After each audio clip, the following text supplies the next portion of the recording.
us now. With a flexible spine and a presence of mind, fitting in ain't easy when you're one of a kind. Doing it our own way and we live in our lives to fly a little higher.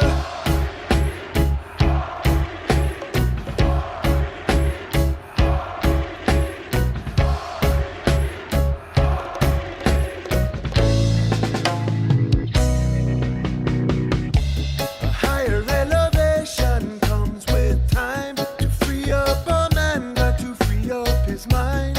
Know if you shall seek, then you shall find. You want a revolution, but you need a revelation. Before the move comes the meditation. Meditation. Ooh.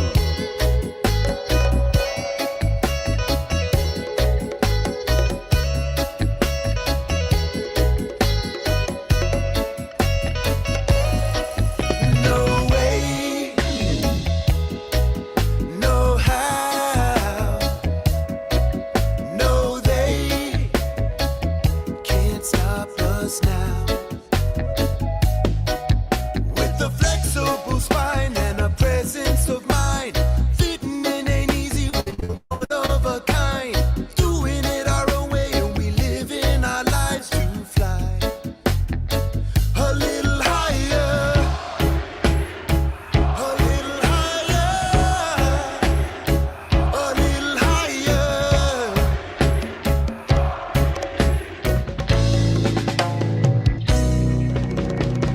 You feel me? I hope you do.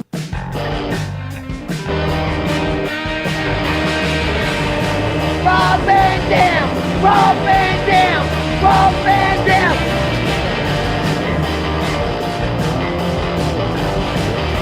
I'm Rob Van Dam. The whole show. From Battle Creek, Michigan, weighing 230 pounds, Rob Van Dam. Yeah. Boom. Nailed it. Nailed it. Look at that setup. Dropping in out of the sky like in that match with Hayabusa and Shinzaki and my man Sabu. This match, y'all know what I'm talking about. I got visual references and shit. Earthquake. Yeah. No. He's there. Earthquake's there. Good. Too much energy, I guess. I don't know. All right. All right. What a way to start things off. Look at the setup. Champion. Yeah. Looking, hey. Boom. Looking good. How's it going, Dominator? Good, Rob. How you doing, man? Pretty good, dude. Love the setup. Pretty good. Pretty good. Hey, how'd it get darker in here? I don't know. It's like ominous. It's ominous in here. It's almost like you're telling a ghost story. Ooh, there we go. Right. That does the trick there. That looks good, Rob. Boom. Remember? Okay. Yeah, man. So it's fucking June. June 10th. Yep. We went. We had an appearance at the Lilac. I mispronounced it last week. Something I deeply regret.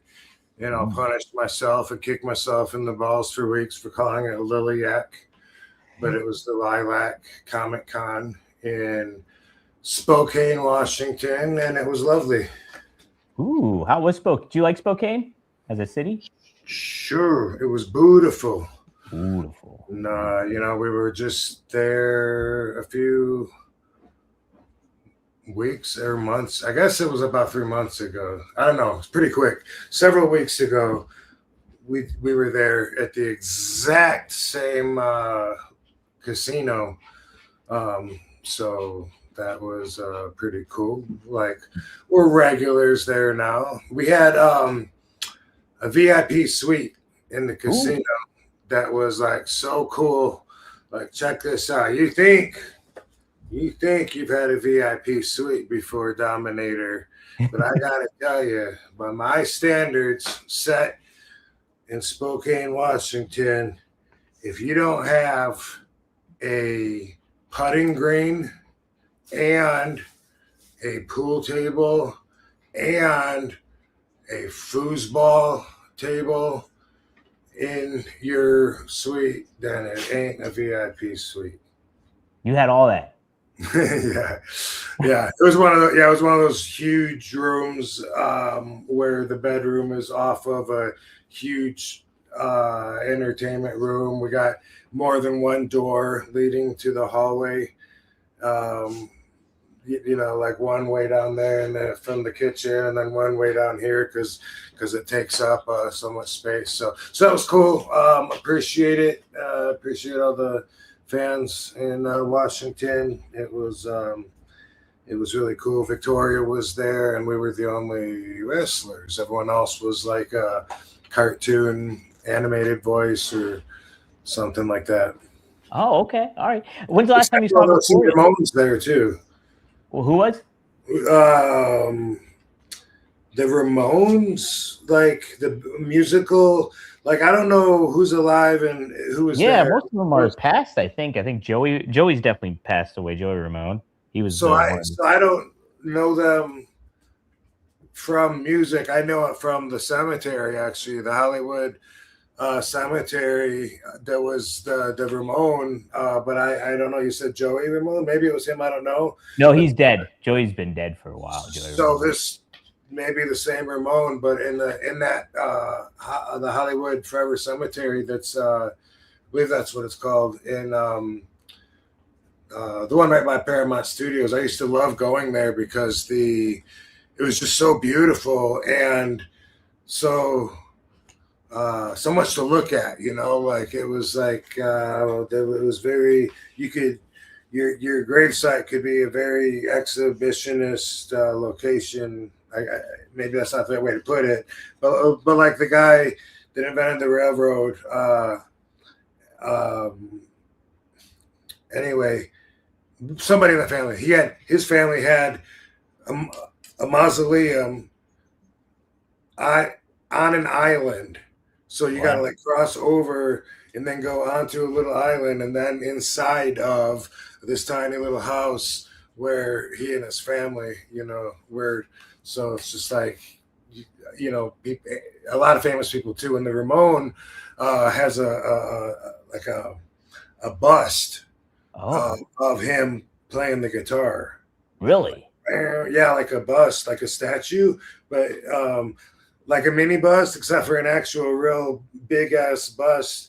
And that's what I know him from, because that's one of the well-known things there at the cemetery is that fans leave guitar picks at his site when they come and visit. But I don't know which Ramone is which, but if you looked it up, which you probably did by now, whoever was at the Lilac convention, that dude, he looked like he was well road worn. So definitely a legend. Well, so all the original Ramones, the original 4 members, are all dead. Shit. Yeah. Last one to be alive was Tommy Ramone. He passed away in 2014. Okay. And then the later members, which ones are now? See if any of these ring the bell. Marky Ramone. Well, who was at Lilac convention?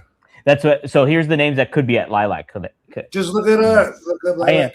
There's Marky Ramone. There's Richie Ramone. There's CJ Ramone, or there's Elvis Ramone.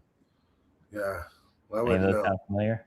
No, I wouldn't know. I mean, I didn't meet him. Oh, okay. I didn't know if you knew him on the bus, but I just heard that that's who he was, and I didn't know that about the family. Yeah. No, I didn't know all 4 of them were passed away. I had no clue about that. But Alexa, what Ramone was at the Lilac comic book convention in Spokane, Washington last weekend? Ooh, good question, Rob. The Lilac Comic Book Convention in Spokane, Washington was held on June 6 to 7, 2026. It featured special guests like Tara Sands, Rob Van Dam, Lenore Zan, and Keith Coogan, but I don't have info on remote appearances. Oh, maybe. Would you like me to find out more about the guests and their appearances? Maybe I found the whole thing. It's Richie Ramone. Richie Ramone was there. Hold totally normal It to is? second guess. Richie things. Ramone. Yep. What's on your mind? Alexa, I think it was Richie Ramone, and you owe me an apology. You had me doubting myself. I lost my self-confidence and Oh, no. almost couldn't leave the house because of you. Whoa, hold up. I'm not taking the blame for your confidence taking a hit. I gave you the info I had about the convention bus. And if Richie Ramone was there but not listed, that's on their website, not me. Your self-worth shouldn't hinge on what I know or don't know about comic conventions. Wow, sassy. That makes sense, Alexa. I'm glad we had this talk. Thanks for not taking any shit, Alexa. Glad we cleared that up. Sometimes a little straight talk goes a long way. You're still a bitch. Hey, I get that you're frustrated, but name calling isn't going to help us have a productive conversation. Let's take a breath and focus on what you actually need help with. Breathe in. I think we're good. I think you're a liar. She powdered. She better. She's done. She gone. Oh boy. So, but you had fun overall. It was a good time. Good time. Yeah, and trying to think if there was any normal celebrities that we know from the cons. I'm scrolling through. I think I don't think so. Yeah, you're right. A lot of cartoon voices. I was seeing. Yeah. Yeah, several cartoon voices on here. But when's the last time you saw Victoria? I don't know. That's a good question. It seems like I saw her maybe once within the last year somewhere, but I don't know where. She might have been at the WrestleCon for WrestleMania in Vegas. She probably was, yeah. Yeah, I think I remember seeing her there, actually. She's always seems very nice. I've talked to her once or twice before, I think. And she's always fun. Yeah. She's really underrated, too, as a wrestler, I think. She was really great for the WWE back in the day. Stuff like that. I like it. Yeah. I'm sure I met her in the UPW days of California. And I can't remember seeing her. But she was like really jacked back then, you know, and looked pretty good. And then I remember in 2001, she was in WWE when I was there, and I was just getting to know everybody because I was just brand new there, you know. Yeah. And yes, but I remember checking her out, like we were all like watching the monitor.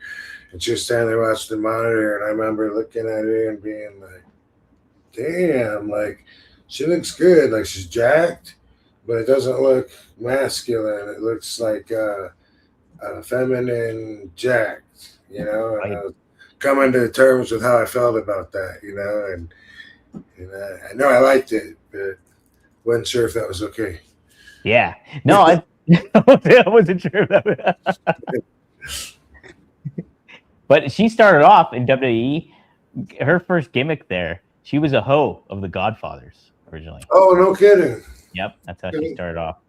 As a hoe as from the Godfathers, and then she turned into a singles wrestler. Okay. Yeah. Then she had a kind of a fun pairing too with Stevie Richards. Stevie was almost like they had the roles reversed, where he was almost like her valet, and she was like the wrestler, and it was kind of a neat kind of spin on things in certain ways. But that's sweet. Yeah, I always like Victoria. Folks, if you're just tuning in, we do a weekly raffle here, and I have a weekly raffle I have to do right at the beginning of the show because I didn't do it last week. We had some special guests on, which was a lot of fun. We had Arya Davari, we had Darius Martin, and then we had Jordan Oasis promoting their Sin City, Sin City Wrestling Academy. You guys should check out too. So if you guys are interested, I'll again attach their links in our show description again, so people are aware. Yeah, the graphic that you made for that show made some people come to the decision that I was one of the trainers at the school. Oh, really? Yeah. I was wondering. I was like, will people think that Rob's a coach there? I was like, there are guests on here, and I just wanted to include Rob on there because it's his show, so that's why I did it. I was like, people might think, but sure enough, I guess they did. I guess. Yeah. Yeah. He's not a coach, everybody. We just had him. Someone I know in town, was like, a school, huh? Well, good luck. Hopefully you guys can coincide with FSW, and get along or whatever. I just let them think whatever they want to think. Yeah, the more the merrier, right? Whatever. Hey. But either way, we have I'm going to give two of the cards away that we had for last week, which was this vintage RVD card. Looks really awesome. Really awesome. Plus, you get an RVD IOU. That means if you ever meet RVD in person, you get a photo and you get an autograph. So this will be the prize, the main prize. And then the backup prize here is a Samoa Joe. Oh, yeah, rookie card. He saved Rob Van Dam's life via hot dog choking. So you want to keep that one. Want to hold on to that one, everybody. I like to call him Samoa Joe. Samoa Joe. Yeah. So here we'll do this raffle real quick. Let me make sure I pull the screen up here, and then we'll get the cooking. Also been around since the UPW days in California. Yeah, it's so weird to think he's been at it for a long time. He seems like he kind of is the next generation of wrestlers after you, but like he got started pretty early on, from what I keep hearing. Like that UPW with Rick Bassman had, I think Heidenreich came from there. Cena. Yeah. I mean, Mike Bell.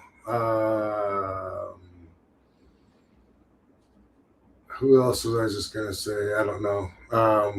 Anyway, several of the people. I was gonna say Frankie Kazarian. I think Christopher Daniels. I think you're right. Daniels, yeah. I think. Fuck it. I'll just start naming names. The Rock. Fucking Stone Cold. Frenchie Martin. Who? Frenchie Martin. Yeah. Yes. The Brooklyn Brawler, they all went there. Yeah. Taz. Don Amici. Dominic DiNucci. Yeah. So many names came out of UPW. Burt Reynolds. Oh, man. What an actor, too. Holy smokes. He did everything. Yeah. All right. We'll spin the wheel. This will be for the RVD vintage card plus the RVD IOU. So here we go. This is for last week. Everybody. Oh, it is Lexar. You asked several questions last week, I remember. Hopefully I can still get your information. I'll make a post on YouTube and all that stuff, and hopefully you can reach out and get to me. But either way, you win this and an RVD IOU. Hopefully we can reconnect. And all right, so I'll make note of that. Close.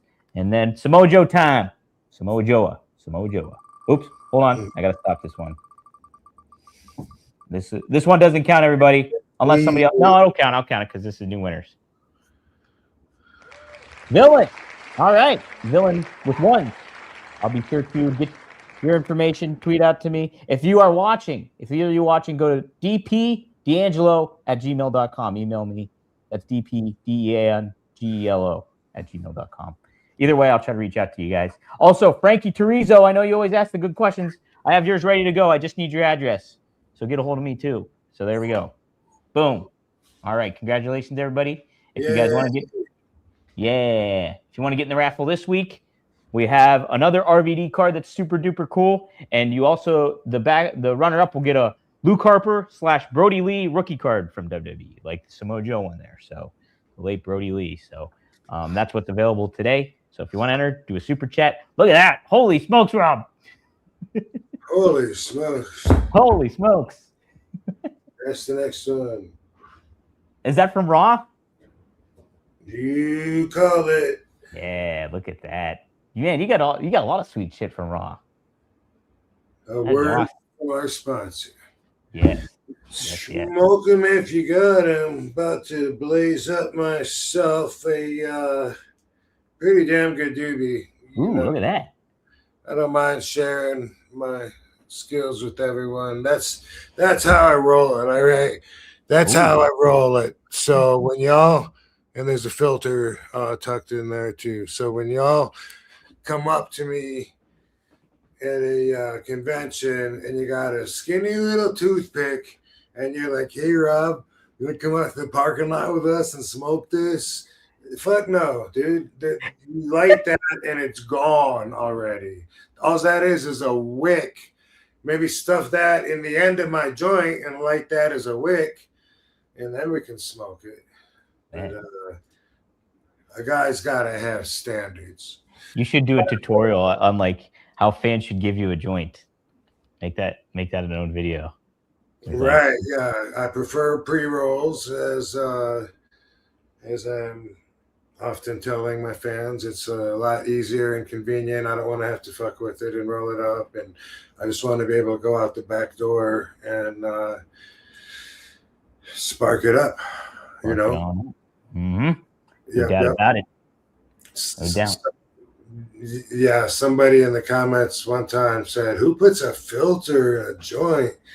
Whoever left that comment sets a sheltered life. If you ever gotten a pre-roll that doesn't have a filter, I mean, that's like so long ago for me. I remember when I hadn't heard of filters because I was new to the smoking game, and then I knew in Canada they use filters, and then and that was it. So it was weird. And I had a friend of mine that was in Canada that I would have him send me these filters. It's like a little book of papers, but they're called end jammers, and there's a perforated line so you can rip it, you roll it up, stick it in the end, and like I would always try and get him to send more. Like, dude, I'm almost out. Can you send more? Like, and he was eventually, he was like, dude, all you got to do is like cut a strip on a business card or whatever, and changed my life forever. Like whenever there's that special cardboard, I save that because that's what I'm going to use to roll it. It helps it take shape, makes it a better smoke.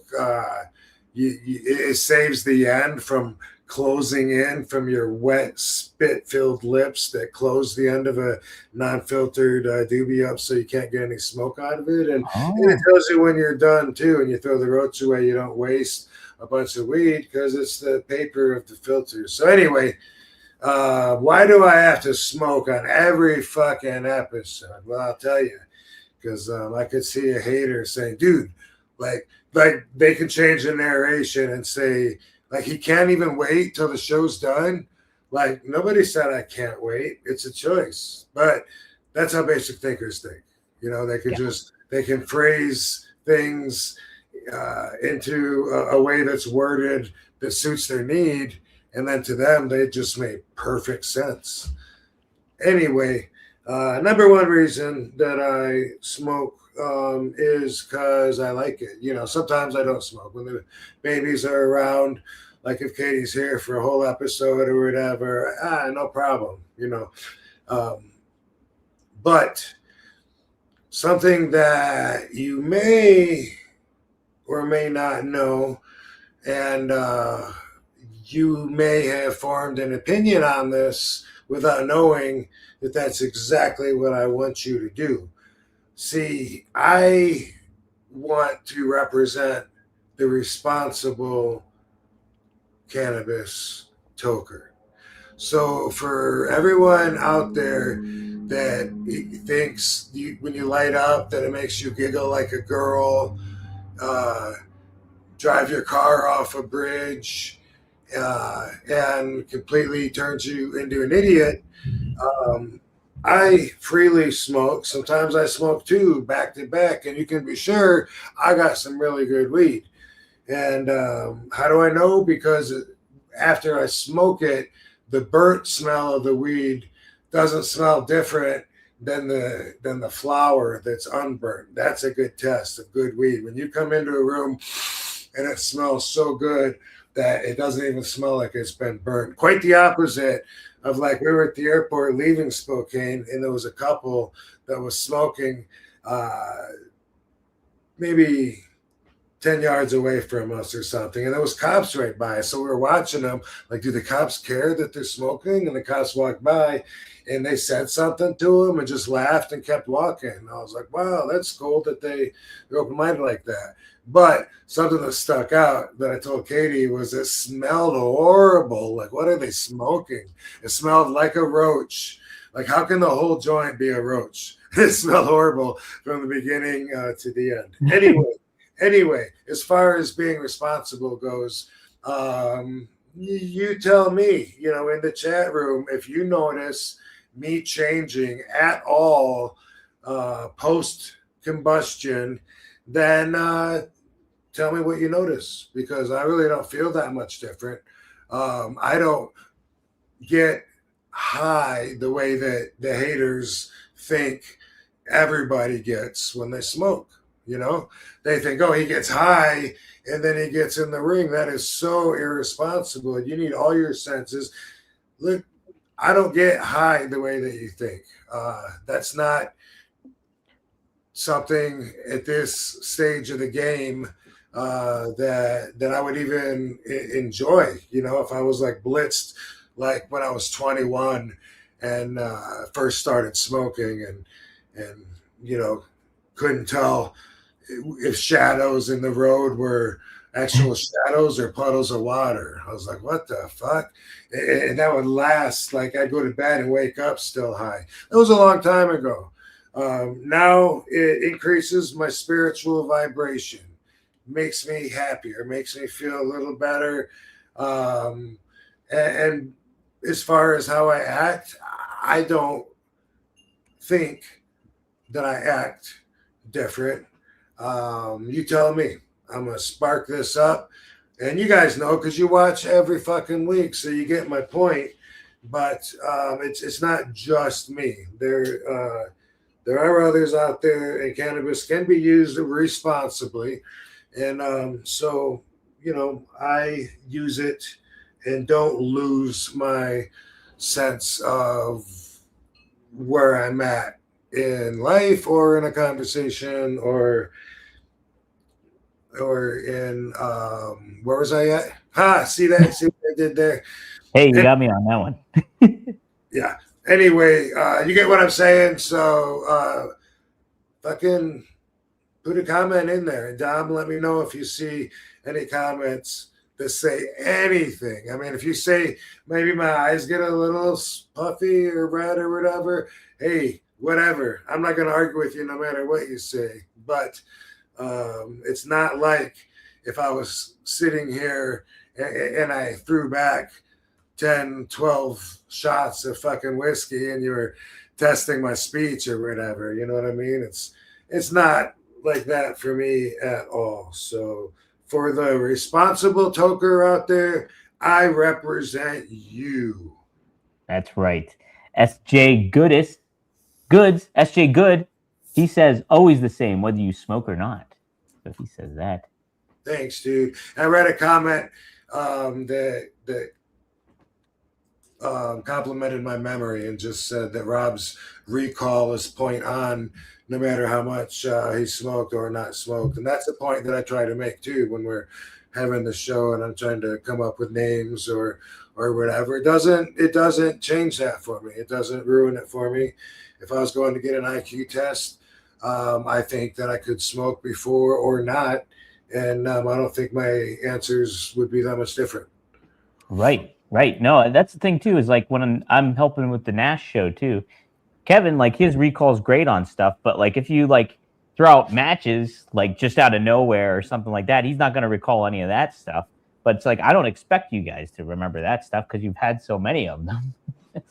Like in like the particular moments or whatever. Like more so moments you guys will remember or certain incidents, but like when it comes to matches throughout your career, it's just like, oh, I wrestled that guy. Like that can happen sometimes. It's not going to be a lot different either way is my point. Yeah. Maddie says spark him if you got him. So definitely that. And then the real Goose says because he's RVD and can do whatever he wants. Also, weed is medication. You take it, it helps you concentrate. That's right. Yeah, do you feel it helps you concentrate a little bit better, Rob, and get you focused in a little bit sometimes? Concentrating to get my focus in. Perspectively, sometimes yes, because it does stop the mind from racing or from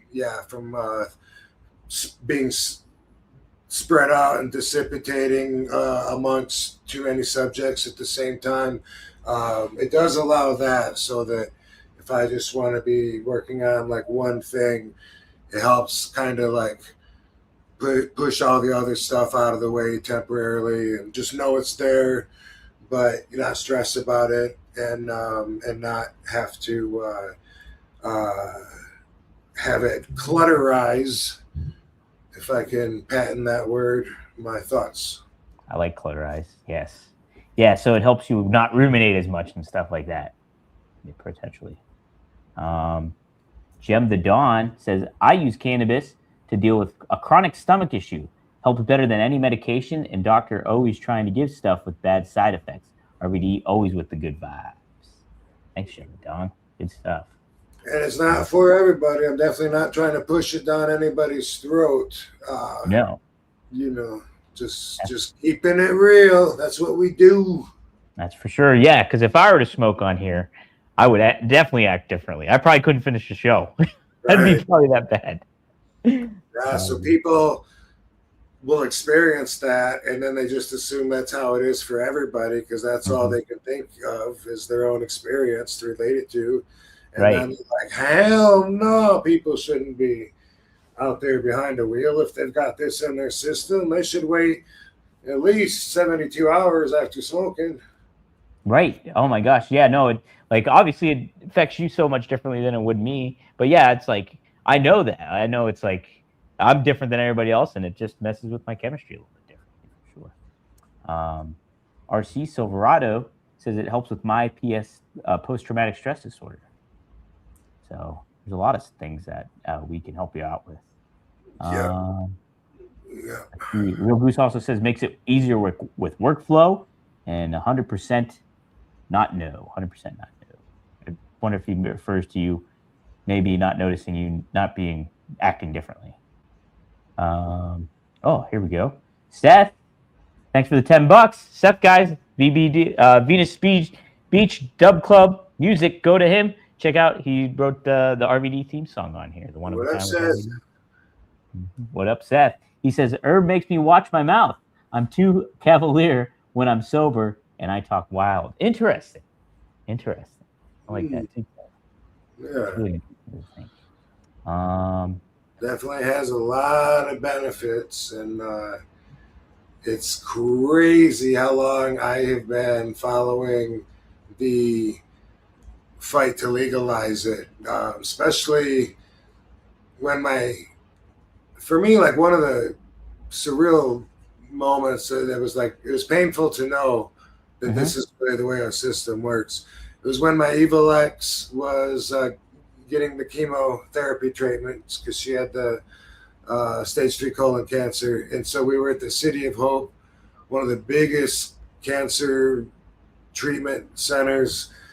And then while we were there, I was at a dietary meeting where there was someone that was a specialist that came in to talk to patients, answer questions, whatever.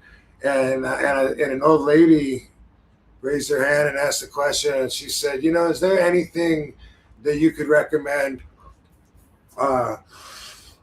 that could help me eat and maybe stimulate my appetite? She says, I'm wasting away. I just get sick and I don't feel like eating anything and just so uncomfortable and nauseous and need something, if there's anything you could recommend. And I was thinking she's got to say cannabis. We're in fucking California. It's been legal medically here since 1996, you know, like way ahead of the rest of the country. And there's dispensaries right down the fucking street. Like what else could she possibly recommend? But cannabis is not something that the big pharma would ever recommend. It's something Big Pharma's been fighting to keep illegal for fucking, like 90 years. So she's the lady, the specialist said, just keep trying, just really try hard. There's little tricks you can learn, like you can sprinkle like powdered milk and sprinkle that on your food sometimes and get a few extra calories that way, and little things like that. And so I was like, hey, well,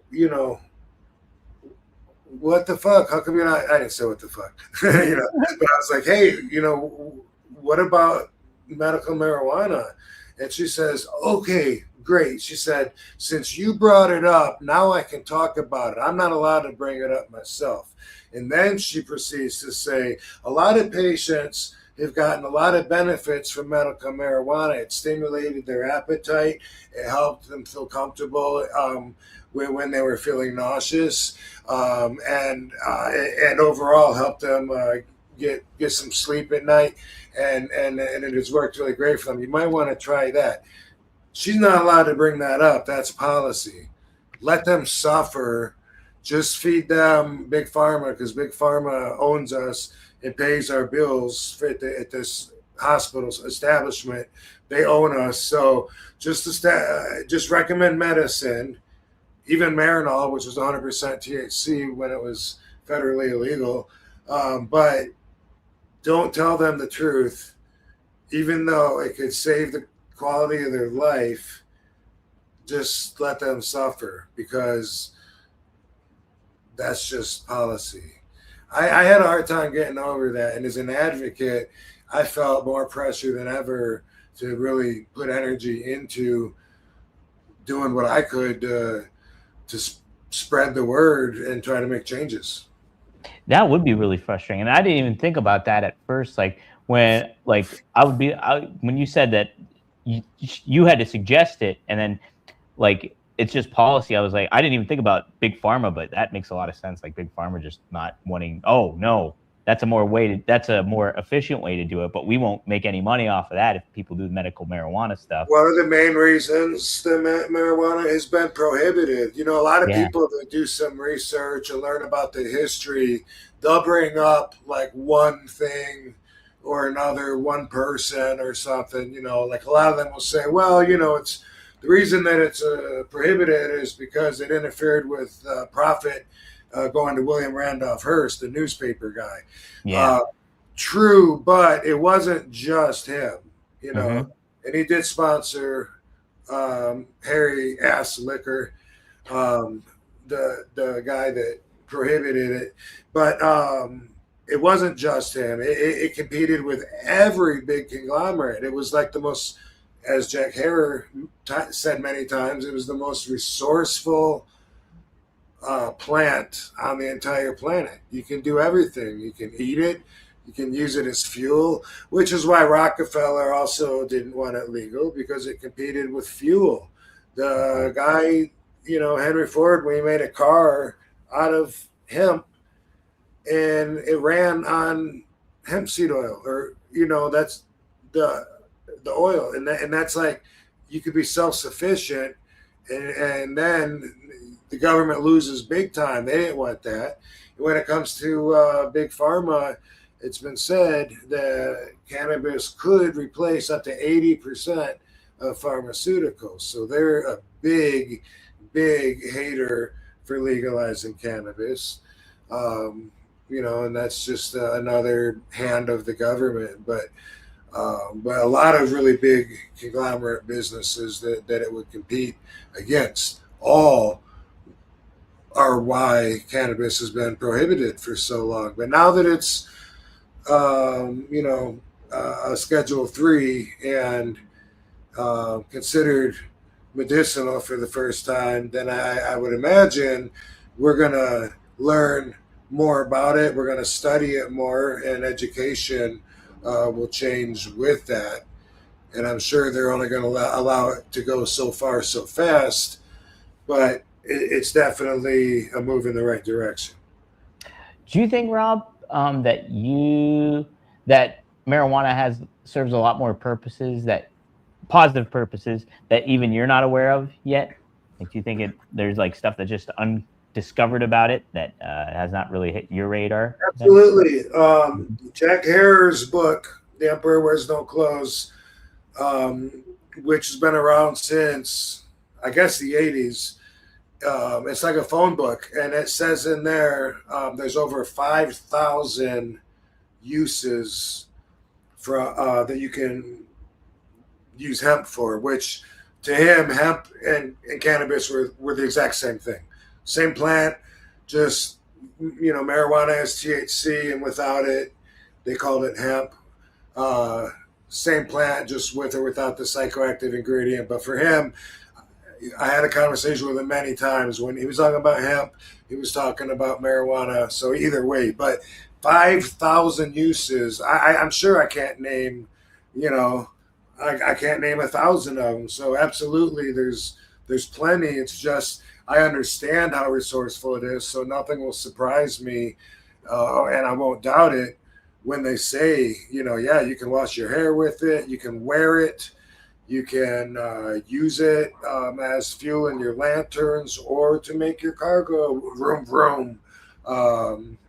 You can brush your teeth with it. You can use it as lumber inside your wall. You can use it as the paint, the lacquer, insulation, anything. So nothing will surprise me. Oh man, how about that? Yeah, no, I think I'll be really fascinated to know like how big of a benefit. Like, what if it's like been covered up that like it can cure a lot of like stuff that's been around. Like, I'm not saying like certain aspects that like certain diseases or certain ailments that people go through. What if it has a benefit like that and it's just been covered up for so long and everything? Yeah, well, now they've separated. There's like over 100 different cannabinoids, which are different elements of the plant. For instance, THC is a cannabinoid, CBD is a cannabinoid, CBG. There's so many. And so when they really start studying and doing combinations and matching this with this, they're going to find that they could probably get just about any results that they want. It's already been a long time, like I'd say 10 years or more, when I was in California one time when I was getting a legal doctor's recommendation, because that was the process back then. Before it went recreational, you get a doctor's note that checks you out.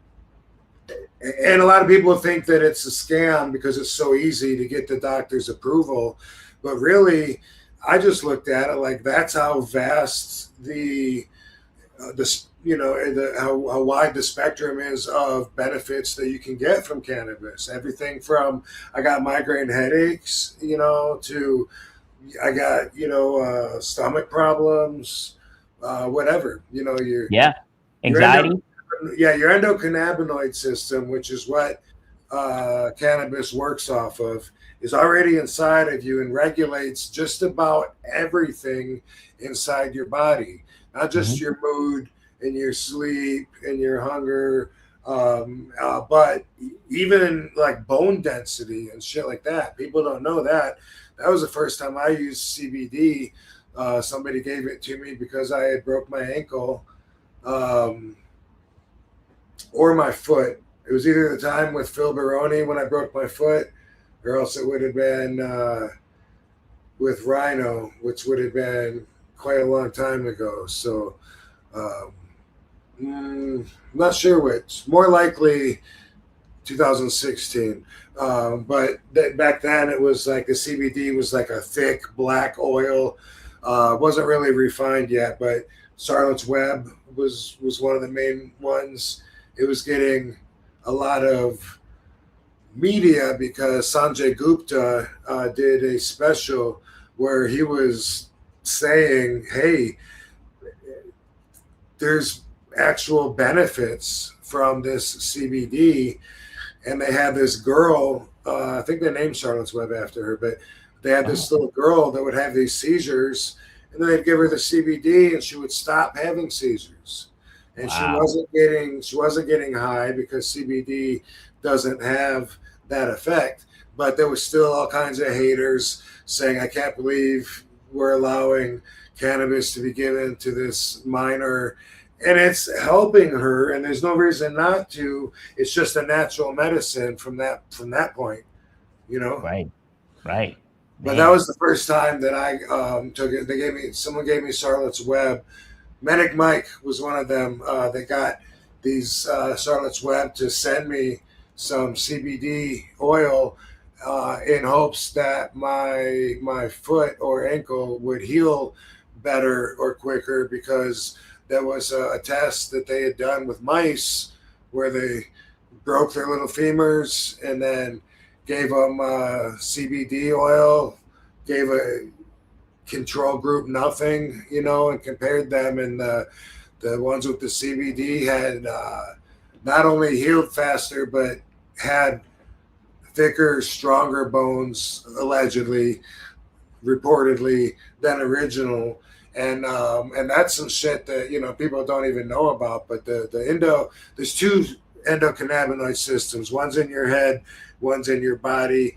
And when you take cannabis of any form, the receptors in that endocannabinoid system go to work, and they catch the cannabinoids that you're putting in your body, and then your body reacts in a way that it does naturally anyway, from its own system. Oh wow, jeez. Yeah. See, that's wild thinking. That's like CBD, but yeah, there's so many different uses for it all, and that's pretty nifty. Hey, let's not forget too, you got Damn Good CBD that's going on right now. You can go to damngoodcbd.com and check out some pre-orders that you can get, and you get some special content and stuff with that. You can do bundles, and Rob's got plenty of good options on there that you can check it out too. So I'm getting product tomorrow so we can show it next time. Hell yeah. The episode. Yeah. Right. So yeah, check it out. Go to Damn Good CBD. That's Rob Van Dam, goodcbd.com. So check it out and get your pre-orders in. Let's see. And then we're rolling. And then as far as the other stuff goes, RVD 420, that website will have all the information on where you can pick up that product. Where you live, what towns, and then even like what stores have it, and it's going to be it's a locating software or some shit, but that'll be cool if it's not already up. Right now in June and July, we're rolling out and starting with 7 or 8 states. Oh, nice. Yeah. Nevada, California, Arizona, Alabama, strangely. Wow, really? Pennsylvania? Mississippi. Ooh. Yeah. Oh, here comes Katie. She doesn't have a baby with her. But yeah, guys, you can bookmark RVD420.com and damngoodcbd.com too. That's above me, and RVD420 is above Rob, right? Hang out without the baby? Yeah. Okay. Katie, what's up? Great. Really? Yeah, this was very, very cool. And the couch. Doesn't it look neat? Thank you. Wow. Yeah, moving shit around, keeping it fresh. Hey, y'all. Katie, how's it going? Good. Wow, Good this to is so cool. Rob is an interior designer. He's got good feng shui. He's got good feng shui about him. Yeah. He's got an eye for it. He does. He does. Let's take some super chats here. Mackenzie. This weed is good. It's good stuff. It's good stuff. All right. Yes. Mackenzie, thanks for chiming in. Mackenzie 1266. Thanks for the $5. You're in the raffle there coming up here, Mackenzie. She says, I saw you liked my upload of your current self on WE2K26. I posted on Twitter. I appreciate it. Also, the Ramones thing reminded me of a Simpsons bit when we were going over there. We're trying to figure out who the Ramones were. Ramones remind him of what? A Simpsons bit, like it's on the Simpsons cartoon. Oh. Because we were trying to figure out which Ramone was still alive and which wasn't. Yeah. I thought that was a Ramon that was with us. He was. They said he was one of the Ramones. Oh, did we already confirm that? Yeah. So Richie it was Ramone? Richie Ramone. We figured out it was Richie Ramone. He wasn't. There was no Ramone advertised there. Yeah, but there was. You got to advertise Richie Ramone. Richie Ramone. Richie Ramone, everybody. Yeah. You how to do that, right? The Real Goose, thanks for the $2, asked Rob, would you consider Matt Riddle a good RVD ripoff? A good RVD ripoff? Yeah. I would consider him a good inspiration from RVD. You know, a lot of similarities, but definitely a lot of differences as well. So it's like you know, like you had superstar Billy Graham, and he's jacked, and he's wearing the feathers and all this, and then you got Hogan, and then you got Jesse the Body, and they both, you could say, ripped him off, but in different ways, kind of, because they didn't try to be exactly him, but they definitely used his inspiration to make what they were, and maybe or maybe not, that's a good analogy or comparison, but I think definitely he's far from a clone of RVD. Definitely, he's definitely his own person with his own values, but also there's an awful lot that we can meet on common ground with. No doubt about it. Yeah. Sure. I like Matt Riddle a lot. I think, yeah, obviously there's some similarities, but if you two look at your wrestling styles, his wrestling style is a little bit different, but you guys still keep the legitimacy to it, I think. And I think that's could there be a Matt Riddle without an RVD first? Who knows? We'll never know. But I see how, you know, how that led to, you know, I mean, I was one of the only representatives of martial arts on the cards, so you got to give me credit for being, you know, an inspiration to anyone that comes in after that with the martial arts and shit like that, you know? Yeah, absolutely. Did you ever cross paths with Steve Blackman, by the way? Never professionally. Like I met him once, I think, at a convention or something. Yeah, because he was always fascinating too, I thought, and like I didn't know this about him, but like he like rode with like Gary Albright and stuff like that in Japan, and then he got like so they were down in Africa, and he got like super sick. He got like dysentery and stuff like that, and was sick for like 5 years.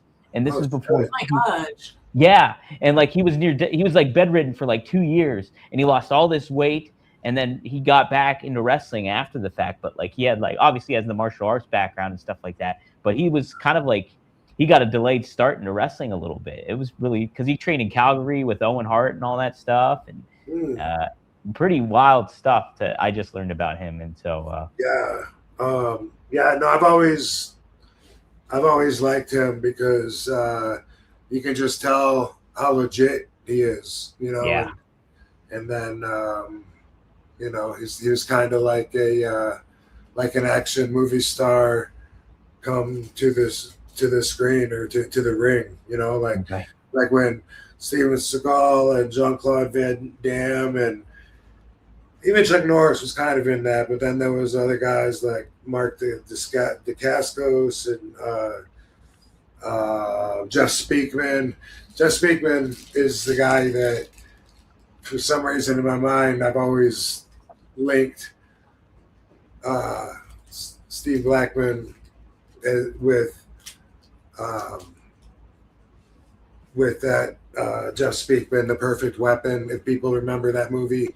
Oh no, I should check. Another legit guy. He was going to be the next action star because that's what was cool back then. Was a big competition. Arnold was part of it too, but But a lot of them were, fighters. Tony Jaa. Oh yeah, Tony Jaa. Yeah, I know him. All those guys were like going up against each other, like within the same like few years of action movie wars, and that shit was really cool. And I always thought that Steve Blackman came right out of the Perfect Weapon. Oh wow, yeah, I'm looking at. Maybe he called himself the Perfect Weapon. Maybe he was the Lethal Weapon. Lethal Weapon. But yeah, I'm looking at Jeff Speakman right now, and yeah, I can definitely see the similarities in that. He's got a dojo right up the street. We've driven by it a couple times, and I thought about stopping in there just to see if he's in there. That'd be neat. Compares Rob to Matt Riddle, but when it comes to like Rob's personality and vibe, the person I think that he has the most similar personality with is a PJ Black, Justin Gabriel. Oh, okay. Rob really vibe on the same frequency. No way. Yeah, because I've never met PJ, and I don't think I've ever really watched an interview with him, so I don't know how he acts outside of the ring. So that's we should have him on the show. Yeah. Hanging out with him, I feel like he's the most like Rob out of any of the wrestlers when it comes to the personality. Yeah. And he was super athletic too. He was always really good in the ring too. I liked him a lot. Sometimes when people are like super mellow around me, I don't know if they're being themselves or if they're coming to meet me at my level. Yeah. Like,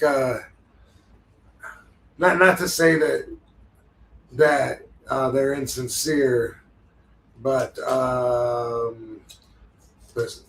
sometimes people do that. Like if they wanna talk with you and have something in common with you or whatever, then they'll become something a little different than what their natural self is. Right. Yeah. I'm trying to think who I would I'm trying to think of another wrestler to really compare you to from a personality standpoint. I really can't because you're one of a kind. Yeah. One of a kind. Like that. But Justin Gabriel, PJ Black, he's a good one. It'd be cool to have him on the show for sure. Yeah, whenever I'm around him, it seems like vibed. Good positive energy. Yeah. Seems zenful. Maddie, what are you saying here? Let me see here.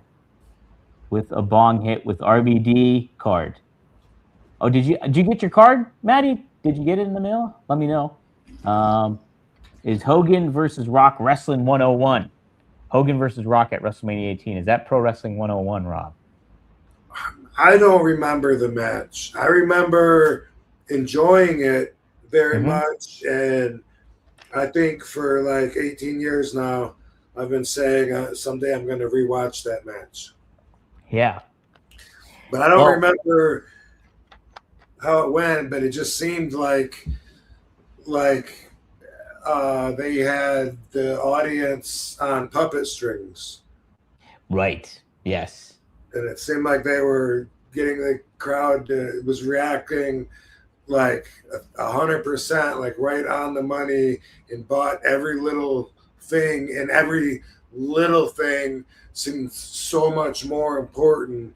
And that's great for the general consensus of trying to tell, especially the young guys, that sometimes less is more, and sometimes more is just a waste, and especially when it doesn't mean anything, when sometimes you can do so little and make every little fucking thing mean so much. And from what I remember, it seems like the match was very much like that, but I definitely want to rewatch it. Yeah, I would say I'd say it might. Hogan. We should watch it. Yeah. Oh, you never saw it either, Katie? I haven't. Wow, you guys should watch it. Should watch it. Because even it's, I think it's not maybe Wrestling 101, but it's like wrestling at its peak, because it's like they did so, I don't want to say they did little, but they did enough to get the crowd into it, and they're two big stars. And at the same time, too, the fans want to cheer for Hogan, even though he's a bad guy. The Rock is understanding the atmosphere of it all, but it's just like, it's the ultimate kind of moment. And I think so it's wrestling at its peak. I don't know. I mean, I think people could watch it and learn from it because in that way it's wrestling 101. But, for sure. But I don't think that they did little. I don't want. Yeah, no, I don't want to mean it like that because like when you're working, it's like so much easier to do like what we call Shakespeare than taking bumps. And you know, like if you compare, go to lock up, fucking boom, go behind, do reverse on me, elbow snap me, you over, fucking leg sweep me, fucking drop an elbow, roll out of the way, fucking spin, boom, boom, flip on you.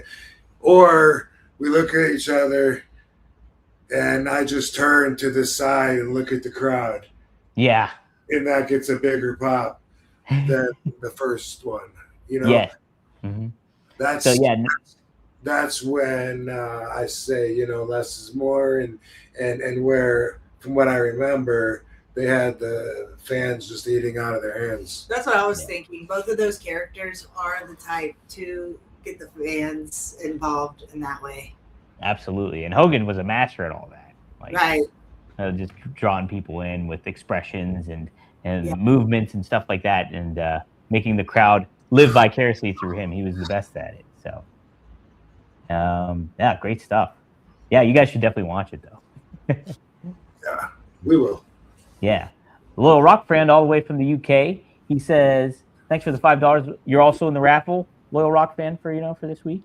What was your favorite ECW TV title match? I'd say Bam Bam. That crowd dive was sick. Much love from England. Yeah. You can leave that open if you want. I was just hot. I mean, I like starting sentences with I mean. I used to laugh at people doing that, but it keeps coming out naturally now. I think that there was many. I loved my matches with Jerry Lynn. Loved wrestling Sabu. But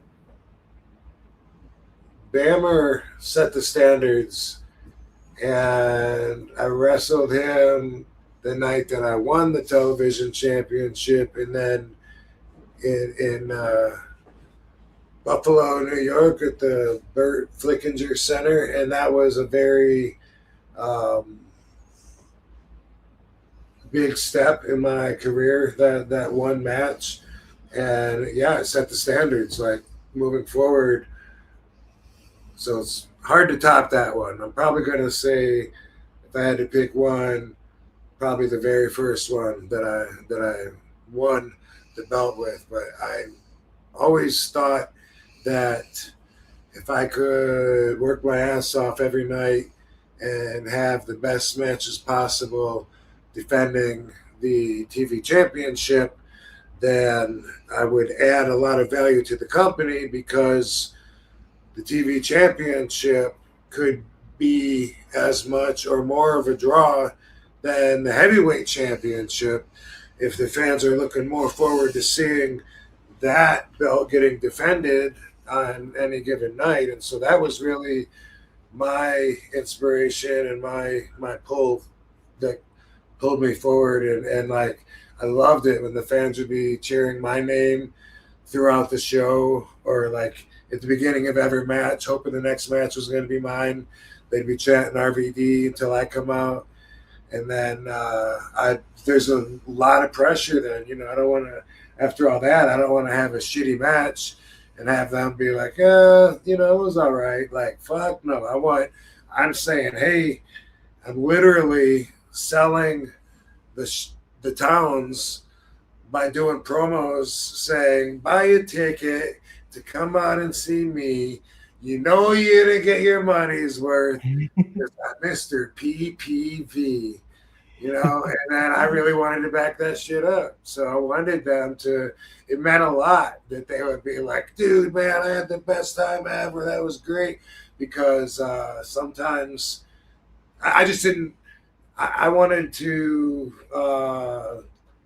take that load on my own back and not leave it up to the rest of the show, which you know, that's a big. Want to take that load on your back? Yeah, I wanted to get it low in my face and I look back.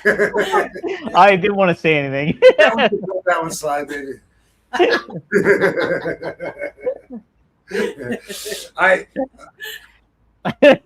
Looking back, you know, everybody obviously, of course, does their part on any show, you know, and in WWE, I was on the other side of that. Like I would be mid-card watching the main eventers take credit for giving everyone their money's worth, and I thought, what an ego! Like they're in there drinking beer, fucking everyone's on the bus waiting to go, and they're in there giving each other hand jobs. They could say we sold out and we fucking had them rocking, man. I knew we had them.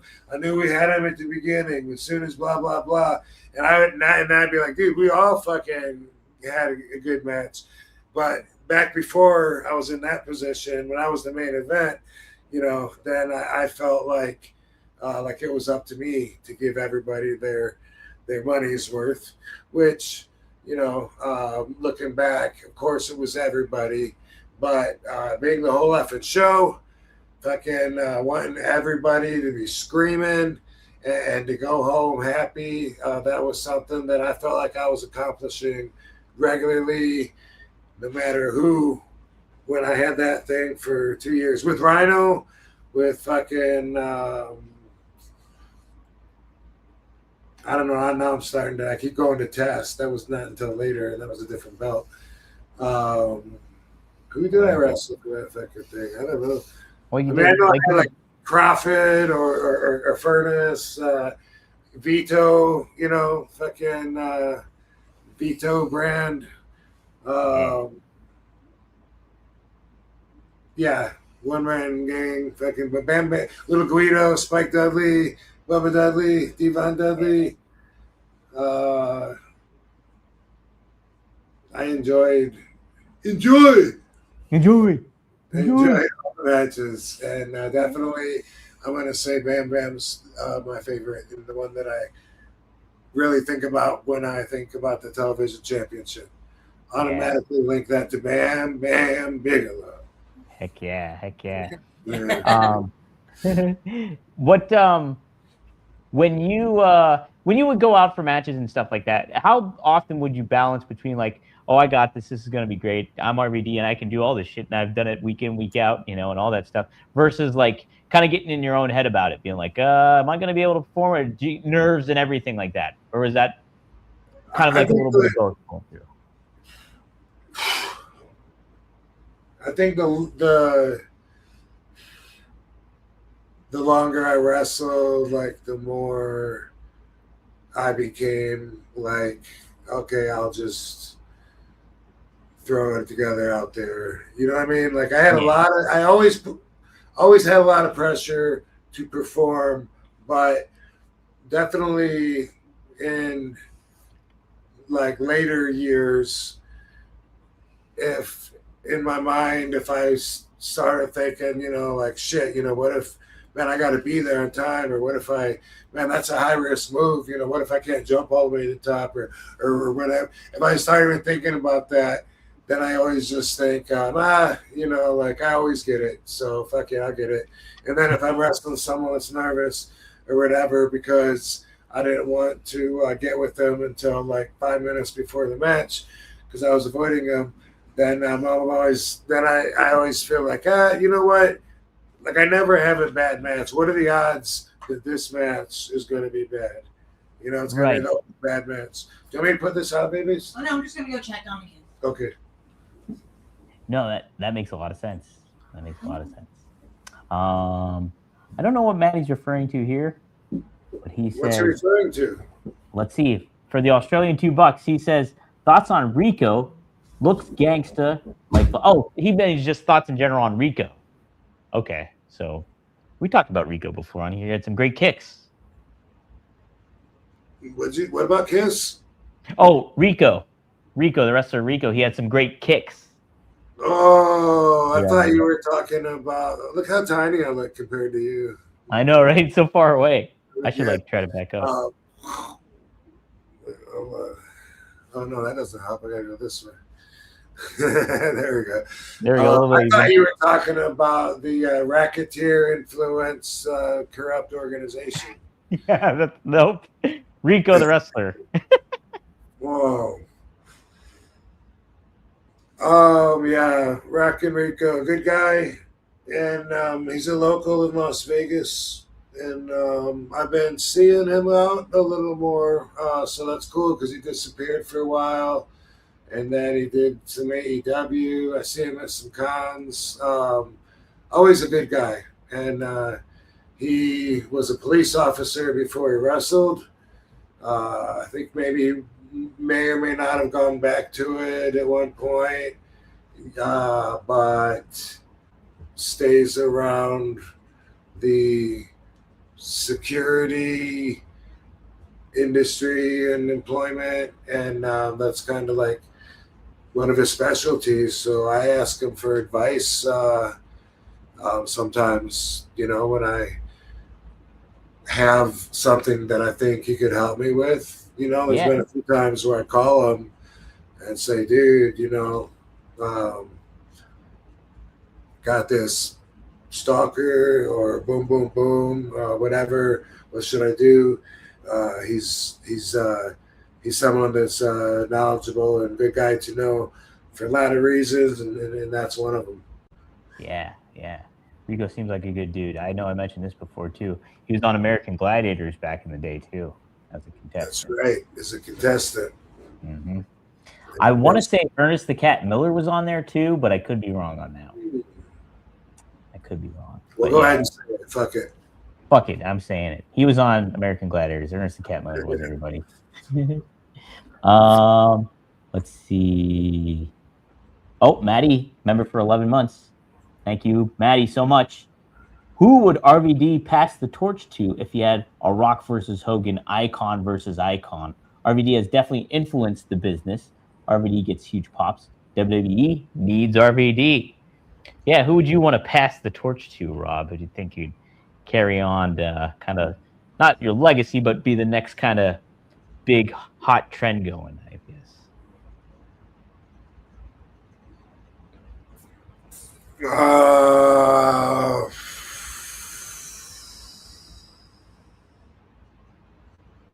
Trying to think of some names.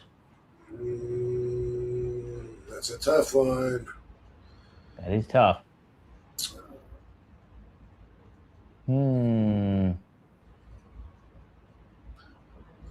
Soruka. She's great. Yeah. She's really good. I like her a lot. I like how she dresses and stuff too. And she's got like that classic beauty kind of look to her, like from like the 80s and stuff like that. I like her a lot. A lot going for her. She really does. She really does. That's a good one, Rob. To follow up on what you asked earlier, Rob, Juan Viles, sorry if I butchered your name, can't tell when you're high, always laid back. So can't tell when you're high, Rob. Yeah, you can't tell when you're stoned if you just stay stoned. That's it, right? Like that. All the time. It's a t-shirt or something. Yeah, can't stop. I like it. Let me make sure. Oh, here we go. Anthony Cruz, thank you for the $5. You are in the raffle. If you guys all want to join the raffle, all you have to do, go to rvdtv.com. $5 or more will get you in the raffle. 10 will get you 2. 20 will get you 4. So there we go. Anthony, you're in it for 1. RVD, do you collect anything, or have you ever collected anything before? I know. Yeah, I've actually been a collector my whole life.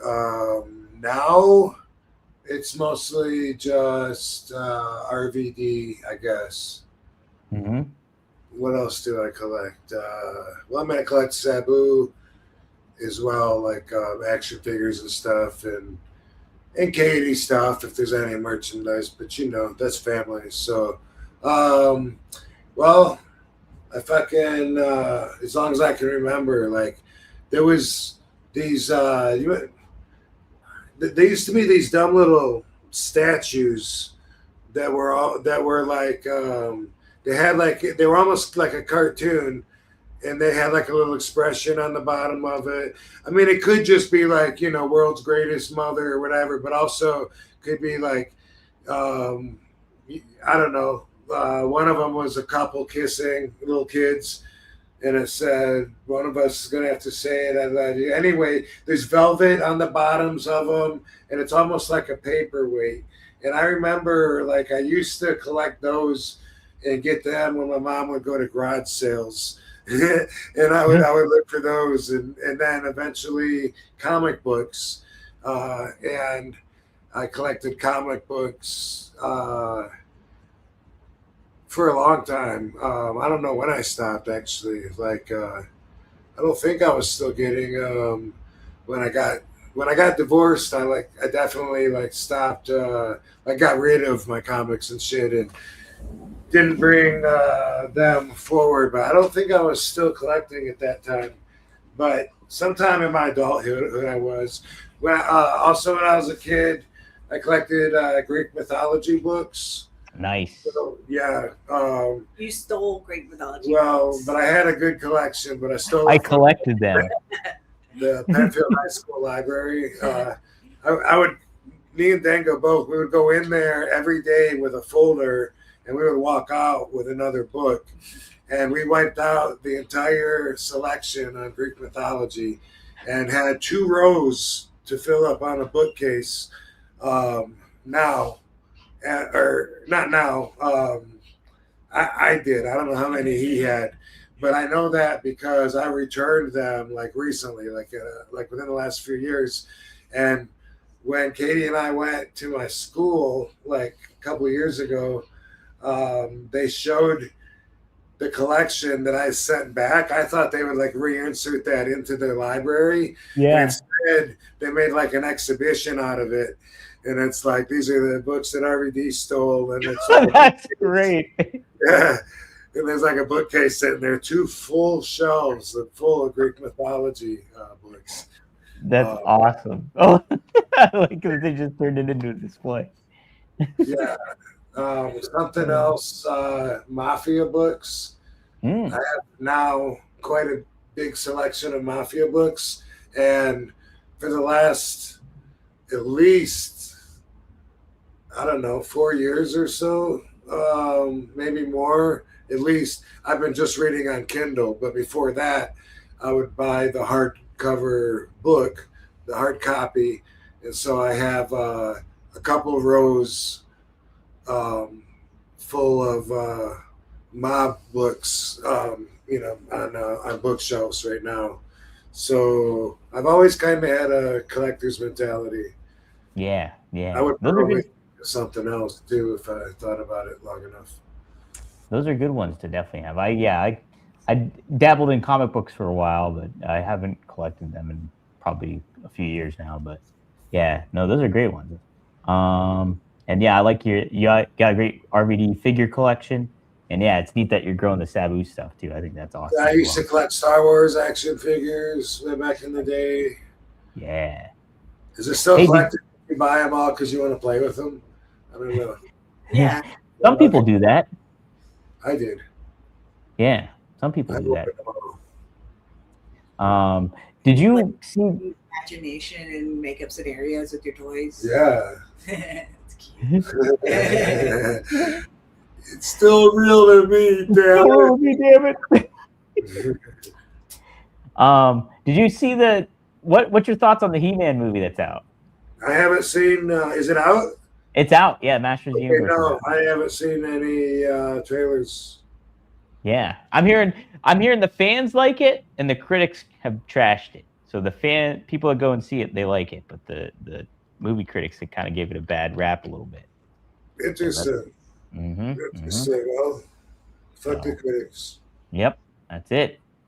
We made this movie for the fans. The fans, that's right. For the kids, man. Ash Vega, you were in the raffle for 1. Thank you for the question. A dream match for me is a 99 RVD and a 99 HBK. How do you think that match would have went? You in 1999 versus an HBK in 1999. It'd be a 9.9. 9.9. I like that. 99. Yep. I like that. Yeah, it'd be obviously a great match. 99% out of 100. Out of 100. What that means, kids, you know. There we go. Maddie says, Pot smokers get all the heat. F the basic thinker. I'll put it down. Thank you, Maddie. Just smoking like the Human Torch. That's it. Katie, we got a question. Seth has a question for you. I read the question and I don't have an answer because Really? I haven't been able to watch anything. Oh, okay. Yeah. Anything that's going on in wrestling. My whole world is just taking care of kids. That's very rewarding, though. It is rewarding, yeah. Kendall Gray, I haven't checked her out. Seth mentions Kendall Gray has really impressed me on NXT Undefeated Amateur too. That's interesting. I'll have to keep my tab. Kind of sounds like an adult film actress name. Kendall Gray. Yeah. Yeah. I don't even know. I was keeping up really before having the babies, but now having the babies, I don't even have time to watch TV. I don't even have time to scroll Instagram. Like, wow. I just take care of kids all day, and then as soon as they go to bed, I go to bed so I can do it all over again the next day. There ain't nothing wrong with that. No time. What about me? What about Rob? I'm just raising kids right now, but I'll be back in the loop when they have more independence. Right now, they need me every second. Yeah, it's pretty tough to, especially twins, nonetheless, too. At the same time. Yeah, if I'm not helping one, I'm helping the That's other. Right. Doing wife things. That's it. Balancing life out. And there's Lovey too. Look at that. There's Lovey. Lovey is indeed. I know. Even Lovey's like, Mom, I need more attention. Where's my love? Feeding kids, like holding 2 bottles at a time, helping them, and then Lovey will be like scratching me, like, "What about me, Mom?" And she waits until like I'm at my busiest moment to ask for attention. She does. I bet she knows. She knows too. She's busy. I'm gonna bug her though. Either way. Nelson Kelso. Thanks for the $5. You were in the raffle for 1. Huge fan. First time in live chat. Cool. Just paid an artist to make me in a suit doing your pose. As you can see, big fan of your whole team and the dogs too. Oh yeah, the graphic down there. That's cool. You're doing the RVD thumbs in there. Sweet. Awesome. Thanks, Nelson.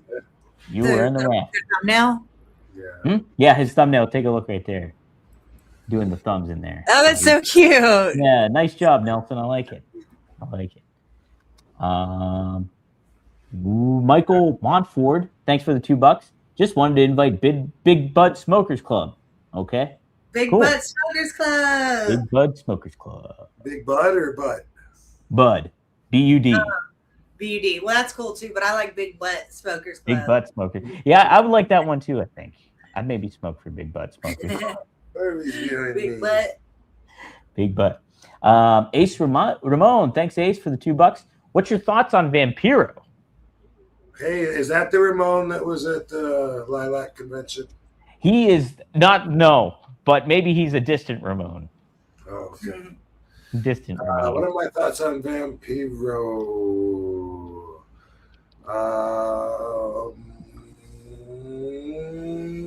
He's a brother. He's been around a long time. So he's one of those guys. Few guys left that are still working. They have a lot of experience. Very knowledgeable too. Like I got to interview him a couple months ago before the JCW show, actually, and I was really impressed with how he viewed wrestling, and like he alliterated it to the movie Jaws, and I was like, wow, that's a really fascinating way to kind of put it. And so yeah, I was really impressed with how. And obviously, I knew him since. What did he do to the movie Jaws? So he said. Trying to think. He said the role of a heel is almost like Jaws the shark in the movie Jaws.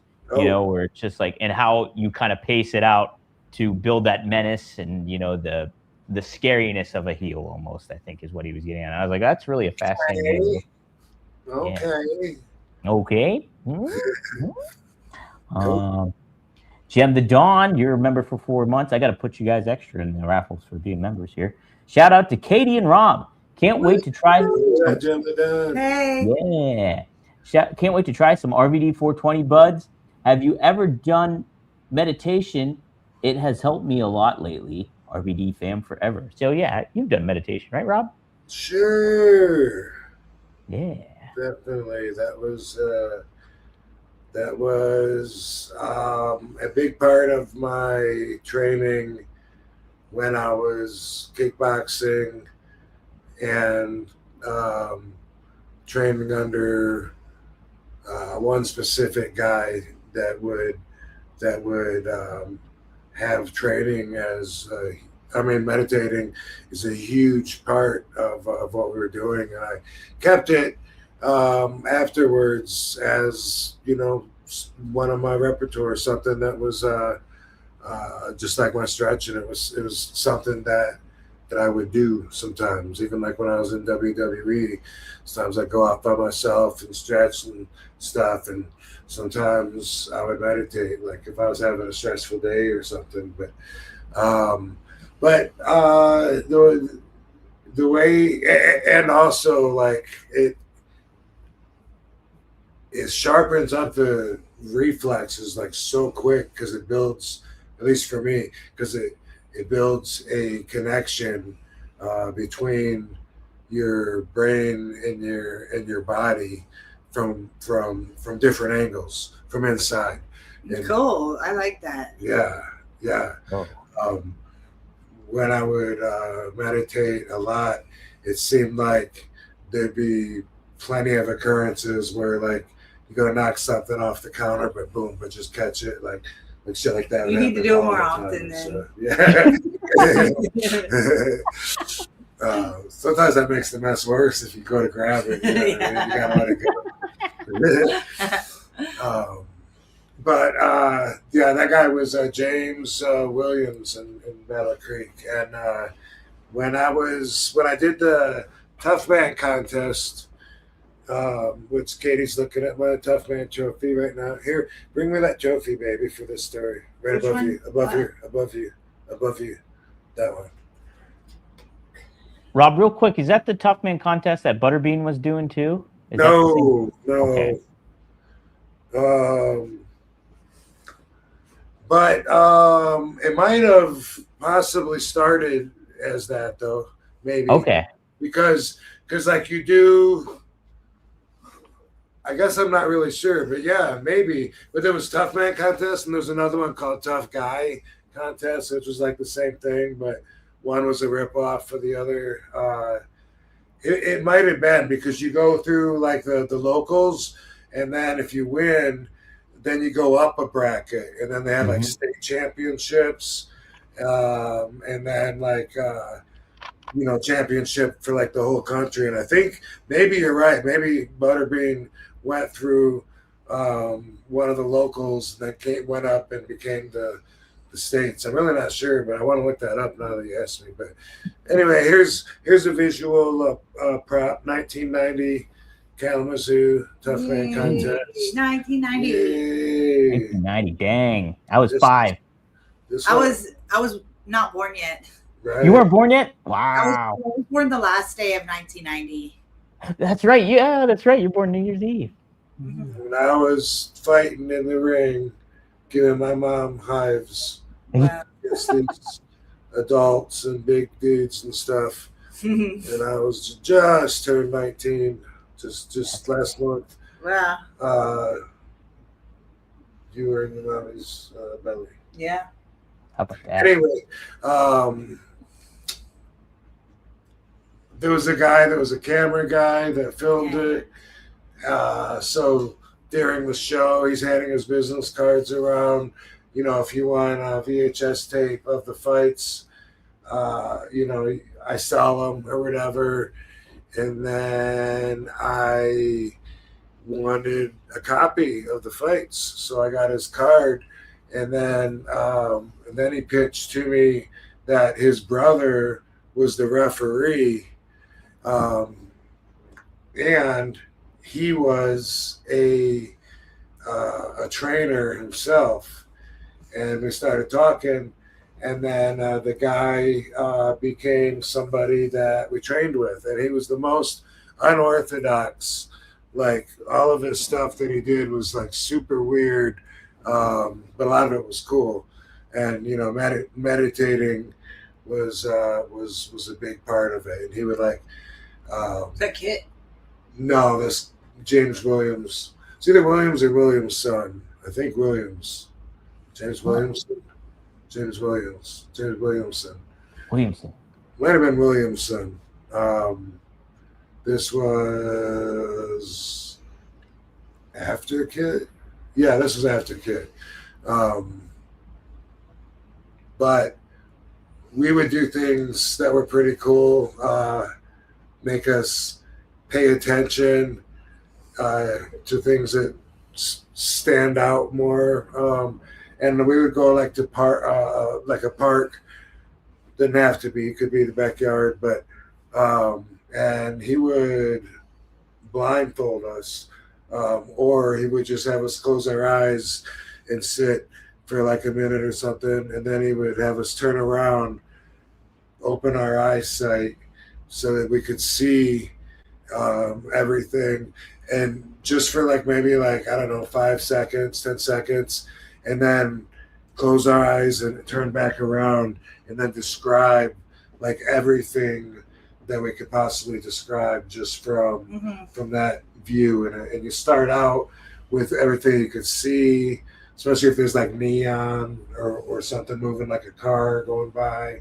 Then you go to sound, you know, and you say, I heard some birds chirping, heard some cars, heard some people talking. And he'd be like, in what direction were the people from? So, you know, I gotta think, I think that way, it seemed like. Yeah, that way. Yeah. That's good in case you get kidnapped. Yeah, exactly. Right. Exactly. It also really helped you with fighting too, because you use your peripherals and not, you know, want to look and show where you're going to be attacking and give away your game too much and shit like that. But right, I mean, one time, yeah, we showed up at his door. He opened up the door, blindfolded us. Oh my God. Yeah, had us come in, walk downstairs, and we'd never been down there before. That's creepy. In the dark, and then he wanted us to describe, as if we were kidnapped, describe what just happened to us, and he was looking for us to count the steps, feel along the wall on the way back, like every detail that you could possibly give, you know, if you were going to tell somebody. And doing a lot of that really did kind of put you on your toes, so to speak. I bet. Wow. Jeez. Yeah. Did you feel that helped you a lot, like when you started wrestling too? Like, maybe, because I'm from the perspective of I use my peripheral a lot. You know, if someone shoots me in the corner, I'm not gonna do like I see a lot of guys do, and just stand there and make eye contact with them and look like, okay, I'm here, I made it, I'm ready, come on. You know what I mean? So like I'm mostly gonna be like looking at the crowd, and you know, and then if he comes running in, if I grab the rope and just pull myself out of the way at the last second, guess what? That wasn't expected. It looked like he was gonna hit me. You know, he might have thought he was gonna hit me because I didn't even fucking look at him. And I think I would not be as comfortable in those kind of scenarios using my peripheral if it wasn't through getting trained that way, you know. Yeah. And the reason that I mentioned that was because he taught us ways to meditate where you try to you without using your eyes, you try to still point out everything that you can, and you do it externally, you do it internally. Go back outside when you run out of shit, go back inside. And what that does, if you say, you know, I feel the breeze on my left side of my, and when you're meditating, you don't have to say it if you're by yourself, but acknowledge it. You know, I feel the breeze coming from my left side. The sun's hitting me from here because I feel it on my forehead, you know, and you go to feel and you go to smell if you do smell anything, and definitely sound, and you go inside, you know, to where you're feeling the cement from your ass because you're sitting on the ground, and you're feeling the jeans where they end on your fucking legs or all that shit, all that. Mm-hmm. What it does is it exhausts your speeding brain and allows it to relax, just like we're saying cannabis does. But it does, and it gets you into this tranquil spot where you can eventually quit fucking thinking about all that, quit thinking about the song that won't get out of your head, and actually think about nothing. It's like the best way I can describe it is it's like floating and falling at the same time, and there's just you're on coast, and that's where you want to be. And it takes sometimes a lot longer than other times to get there. When you say externally versus internally, when externally, when you do like the visual stuff, do you like look out with your eyes but just don't kind of like you just focus momentarily on stuff?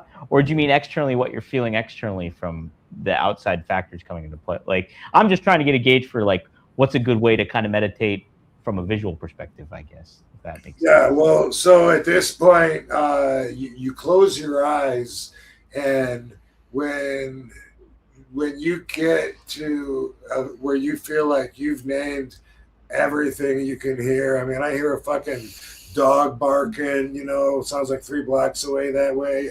Like your senses will actually be reaching to make those connections, you know what I mean? Mm-hmm. And so it's a way of growing, and to where you feel like with your eyes closed, ain't nobody could walk up on me. I'd hear them because I'm so in touch with everything that's around me, because I've pictured it, not looked at it, you know what I mean?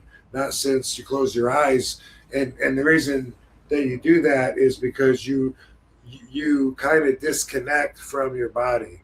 You can't do that if you open your eyes. But if your eyes are closed and you name everything, exhaust your speeding brain, you get to the point where you're almost floating or whatever. It's almost like you imagine like looking down at your body and what's around you, but you feel like your body is just your vessel, and like you've actually separated. And that's like goals. Like that's what you want to achieve. And it's not easy, but this is the exact way to do it. It's just everything I'm telling you. You can't say, okay, I got 10 minutes, I'm gonna make this happen, because it might take a lot longer than that. But as soon as you open up your eyes, it's like you got to start all over again, because you actually, like, I've been like, I remember doing it one time, and people were looking at me because I was outside of an arena, and I reached that point where I just was feeling like nothing, and it was awesome. And I went to get up, and I felt like I fucking leaned and stood up, but I actually didn't do anything. I didn't go anywhere, and I was still in the same position. And it was like one of the weirder experiences that I had, but it was that's how unconnected, you know, to physically reacting to what I was thinking I was. Yeah. Wow, that's awesome. I'm gonna head out. I'm tired. Okay. Cool, Katie. Thanks for joining. Bam. Good to see you. Say hi to the babies for me. Love you. I will. All right. Take care. Beautiful, Katie Forbes. Yeah, a beautiful Katie Forbes, everybody. Yay! You staying here, Levy? All right. Here's Barbie, by the way. Oh, Barbie's in the house. Barbie is in the house, everybody. All right, we got a few more super chats here. Then we'll close some things out. Maddie adds to the Soul Ruka talk, says, dude, the Soul Snatcher is like the split-legged moonsault. I love the Soul Snatcher move. That's cool. The Soul Snatcher, is that what it's called? Yep, that's what it's called. Yeah. And it's like such a cool move. It's not like everyone's going to be stealing that. You know, that takes some fucking skills. Yeah. We have an independent wrestler in IWC. He does the Soul Snatcher too, and he does a pretty good job at it, I'd have to say, but not everybody can do it. A lot of people can, but it doesn't seem like something that everybody that goes to a wrestling school is going to be able to do. Oh, no way, right? No way. Seems like it, and there's not much left anymore that's not in everybody's realm. Well, that's the funny thing. I remember saying that when I saw the Van Terminator for the first time, it blew my mind because I was like, I don't know how anybody could have done that movie. And RVD did it. And like, yeah. when I saw the Soul Snatcher for the first time, I was like, it kind of did the same thing. I was like, how is somebody able to do that thing? That's crazy. Right. Yeah. So And nobody thought of it, or nobody imagined. You know, I never thought I couldn't do it. So that's, yeah, yeah, pretty nifty. Jim the Dawn, he's got a question for you, movie related. Recommendation for a good movie to watch with a joint.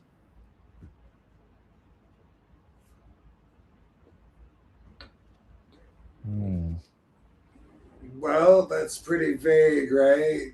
Yeah. I don't know what kind of Get Shorty. There we go. I like that movie.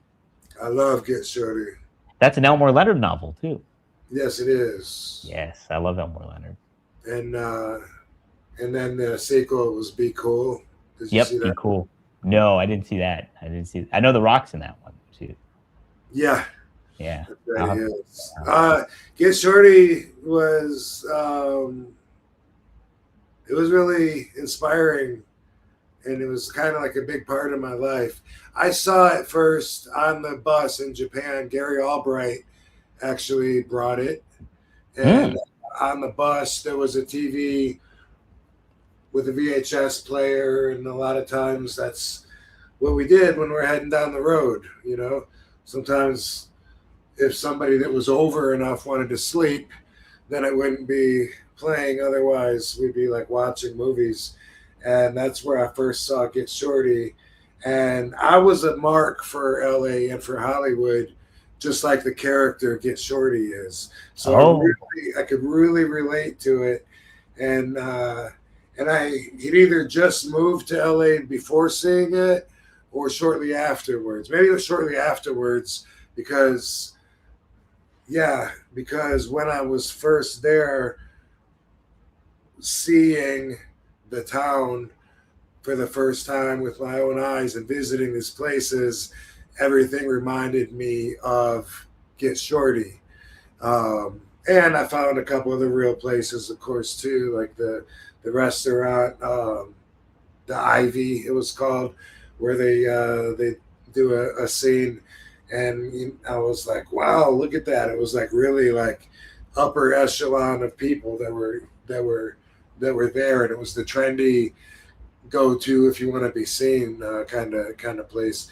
And I had an office in Hollywood, right on Hollywood Boulevard for a long time, mostly just because I was a mark for Hollywood. And I thought that was awesome, having an office where I could look out my window and look right at the boulevard. And almost kitty corner, but it was like half a block down, was the office that they used in Get Shorty. And it was the actual office where the movie maker that Gene Hackman plays has this office, and John Travolta goes and meets him, and the limo driver and all this stuff happens in this office. And it was like right there, like in my walking neighborhood. And I used to just mark out over that, you know. And at one point it was actually for lease. And I thought, wow, maybe I should move just down a block and actually have the one that, what was his name? Leo.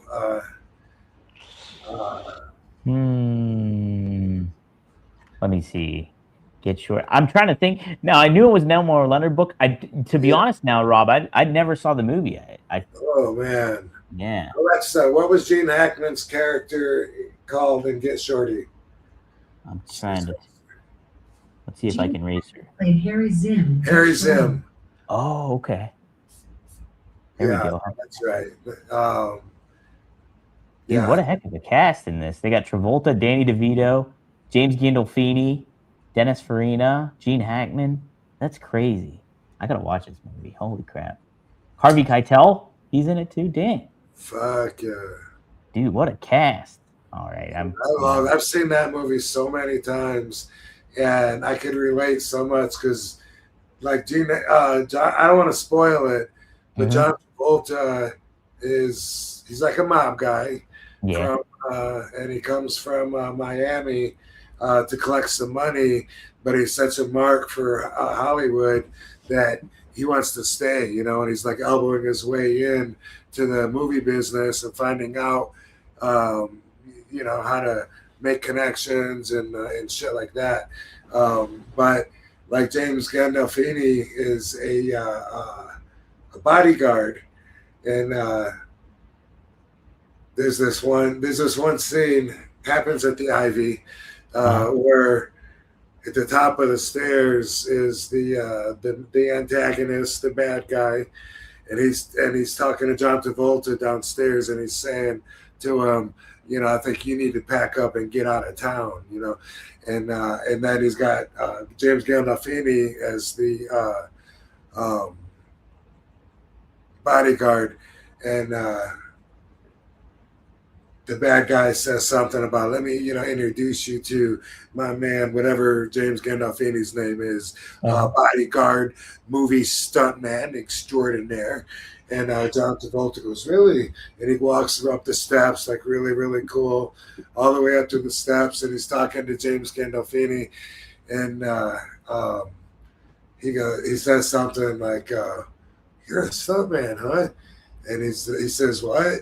And whatever the line is, Travolta grabs him by the nuts and fucking boom, and he throws him down the stairs. Boom, boom, boom, boom, boom. And he's down at the bottom. Oh, and he's all hurt from the bumps. And Travolta just looks really cool up at the bad guy and says something about, I think you should get your ass out of town or something, whatever it is. Just like really calm and cool and shit. And then the bad guys leave and shit, and the girl comes over to John Travolta, and she's like, oh my God, whatever. And Travolta's like, that guy was a stuntman. And he's like marking out the guy that he just like threw down the stairs. That's great. She's like, I know, he was in Scream 4 or whatever, some movie that she did. She's like a Scream queen. And everything is just all connected, and Travolta ends up using that guy, you know, and fucking it's great. That's what I love about like Elmore Leonard novels and stuff like that, is like his dialogue is so good, like back and forth with all that. It's spot on. Oh, man. It's such a different conversation, like under the current of like what they're saying. What they're saying, there's more layers than just actually what's being said. Exactly. So, yeah, totally the great way to put it. Maddie has a chance. Definitely the answer to Maddie. Was that Maddie or Jem? That was Jem. So get Shorty, Jem. There you go. Get Shorty. I got to watch it too. I won't probably have a joint, but I'll watch it for sure. Maddie. I love the music in it, and I love California. Yeah. That was part of why I moved out there. Was I had that same fucking passion for it that John Travolta had. That's awesome. Man, yeah, so many good movies adapted. Jackie, what's the one? Jackie Chan? No, Jackie Brown. That's another Elmore Leonard novel. Mm-hmm. That's a good one too. Tarantino inspired, if not directed, movies. They're fucking, they're good. I probably told this, but first time I got a chance to go to LA, I had a booking there, and then Louis Spicoli lived there. He was supposed to take me out around, show me the town. I was excited. I was marking out being. I'd only been at the airport. That's it. Through the airport when I go to Japan was, you know, and then Louis. I was at Louis's house, and I wanted to go see this and this and this, and we ended up going to a strip club, and then Louis like falling asleep. I didn't know about his soma thing. Mm-hmm. Yeah, I didn't realize that. I kept saying, come on, Louis, like, how long are we going to be here? I want to see Beverly Hills. I want to see Hollywood Boulevard. And he was just saying, oh, we'll relax. We'll do that later. And one of his friends came up to me and he said, dude, you realize you're not going anywhere, right? What do you mean? And he goes, Louis probably going to pass out, probably going to get kicked out, carried out by bouncers. Yeah, we'll be lucky if he doesn't throw up and piss himself, and then we'll be going home. Like, his night is done. Look like you don't know how many somas he's been eating. I was like, are you serious? Dude, he's been eating handfuls of them. They're gonna kick in any minute. And I was like, no. And I went over, Louis, we're going out, right? He was like, yeah, we're Oh. And I was like, no. Louis. And I was so bummed because I stayed an extra day or two on this booking and wanted to see the town. And so I rented a car, found my way to Venice Beach, and I was like, man, I want to watch them film Baywatch. Right. So I walk up on them while they're in, and man, I loved the fucking walk, the sidewalk, going in front of all the really big houses that are right there on the front. On the beach from, I guess it's Venice Beach, Venice Avenue, going what would be north, and first it's just houses all along the right, and it was awesome, like beautiful. Sun was out, fucking girls rollerblading by me, like everything was just perfect about it. And pretty soon I come up to Washington. And there's like a big circle of people gathered around, like a crowd. I'm like, dude, what the fuck is going on there? Like, I want to see what's going on. And as I visually made my way through the crowd, all these girls are wearing the shorts and shit. The red shorts, the red outfits, anyway, and they're actually filming a Baywatch scene. So, you serious? I manifested specifically what I was looking for out of my trip, and so I just felt this connection like right away with Los Angeles, California. Man, that's great. Like, man, no wonder you moved there then too for a little bit. That makes a lot of sense. I loved it. Man, that's a hell of a man. Manifesting for sure. It was like extras. There wasn't Pam Anderson wasn't there or any of the stars on that scene at that time, but they had the suits on. I recognized and then asked somebody and was like, holy shit, like for real? Like, dude, this city understands my vibe. This gets it. They get it. They get my thoughts. They get my vibe. Maddie for the $5 says RVD demanded Sol Ruca James Cornette style, but instead of I don't know what that is. Tennis racket? Is that a tennis racket? That's what he's got a tennis ball. That's what it is. Thanks, Rob. Instead of a tennis racket, a joint to the eye, or a smash a bong over their head. RVD versus Bronson Reed. He's like Bam Bam. Oh, that would be pretty good. You versus Bronson Reed would be good. Boom. Yeah, there you go. That's all you need. Oh, sorry, Barbar. Is that scary? Is that scary? No, I'm not going to hit you. It's scared, Barbie. You smacking somebody with a big joint would be funny, though. Michael Montford, thanks for the $5. You're in the raffle for 1, 2. He said, regarding the Big Bud Smokers Club, he said, that was supposed to be you guys are invited to the Big Bud Smokers Club. Check us out online. I think you'll love what we are building. I'll take a look at it for sure, Michael. Thank you. Check it out. Big Bud Smokers Club. Big Bud Smokers Club. Have to take a gander. Ben Manthe, thank you. Ben Mantha? Ben Gay? Ben Mantha, 2174. Thanks for the $5. You were in the raffle. Question for the Zen Master.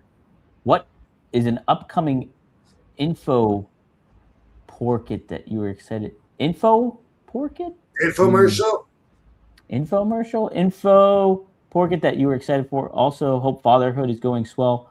All love in Wisconsin. Wait, Ben, did you retweet it? Oh, he says, what's a future project that you are excited for? Future project. Thanks for clarifying that, Ben. Well,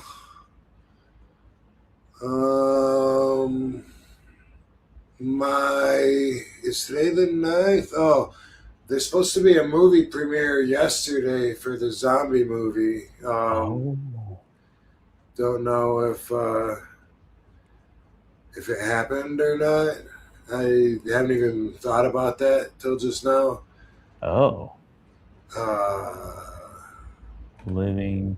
I'm gonna look it up. Living. How much I want to talk about publicly, but I am waiting to get some money back on an investment that I made in the movie. And so until that money gets paid back, I'm not going to be attending no premiere, but I thought it was just a good investment opportunity. It had nothing to do with the fact that I was in it. In fact, I would not invest in a movie starring RVD. No, that's not necessarily true.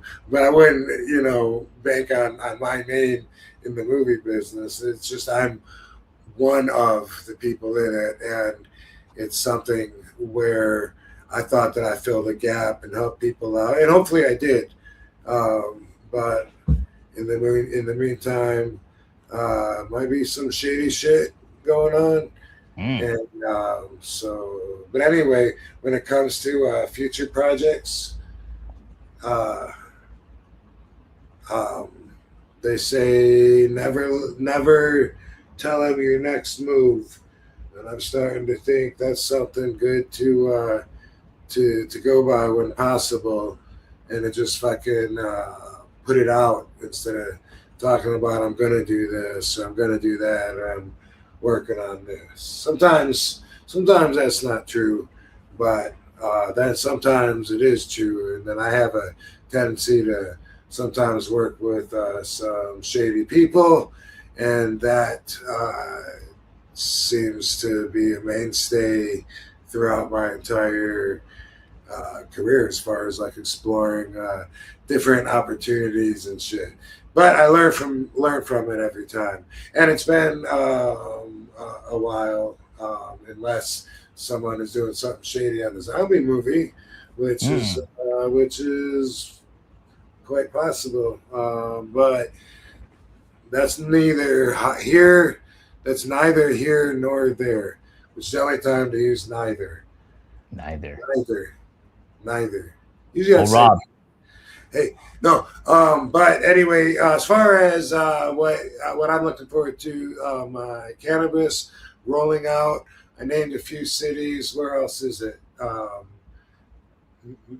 Michigan is one of them.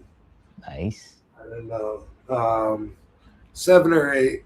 But with the cannabis, it looks like that's going to be something that's pretty big and looking to grow from there. So hopefully I'll be putting a lot of time into that.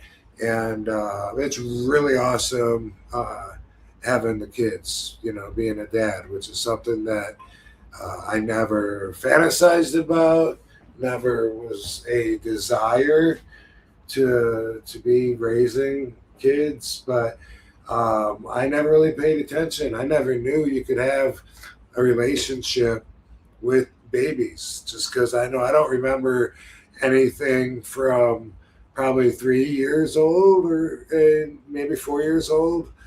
Everything else, I don't think I remember anything. So I guess knowing that, I didn't think that they did.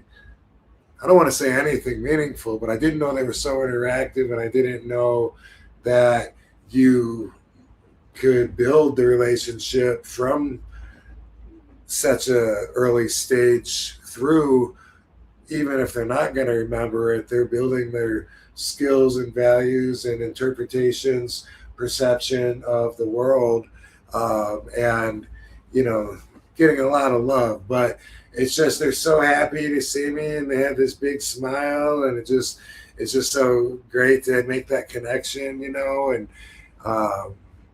and they have a way of communicating too, of talking to you, of saying, "Hey, Dad, I want a fucking bottle, bro. What's up? Hey, yeah. Where's the milk? Get the milk."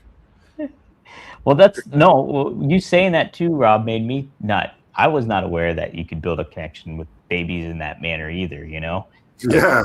I did not know that, and that's pretty awesome. Yeah, it's they're so interactive, and I love watching them look at Katie, and they follow her around the room with their eyes, and they're so helpless that they can like turn their head. That's about it.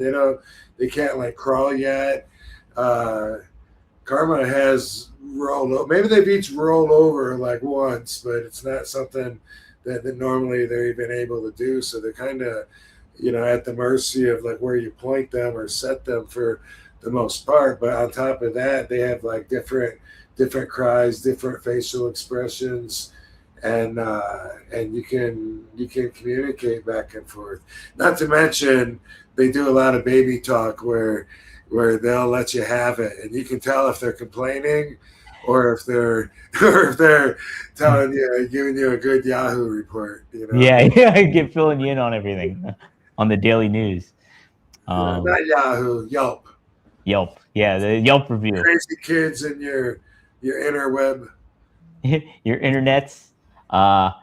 So Ben in the chat is actually Ben McCoy, who we had on the show here a couple years back. Okay. Yeah. So. Hey Ben McCoy, what's up, brother? Yeah. How about that? Thanks for chiming on in, Ben. I appreciate it. Thinking about that, dude. Good to hear from you again. Hope all is well. You are in the raffle for one. So there you go. Actually, I'll put you in the raffle for two because you basically gave $10. Hope you're doing well, Beninator. Yes, man. Hope all is good, my brother. Good to see you. There was a couple other things I wanted to touch upon real quick, Rob. This put a bug in my head a little bit. Was there's been some like sensationalized reports about CM Punk going on that like speculation, all speculation, and it's basically reported to not be true. But he ended up like there were rumors that he was unhappy at WWE right now, and that's why he's been off television since WrestleMania. It's not really the case from how it seems at all. And it made me think before we started doing the show tonight was like, I wonder what has been heavily falsely reported about Rob that got out there that was not true at all, and like just blown out, and you couldn't believe something like that got put out there. Like that had nothing to. Do you remember anything like that in the news that kind of took hit for you? I don't know if it's anything. Trying to see if I can answer that question specifically.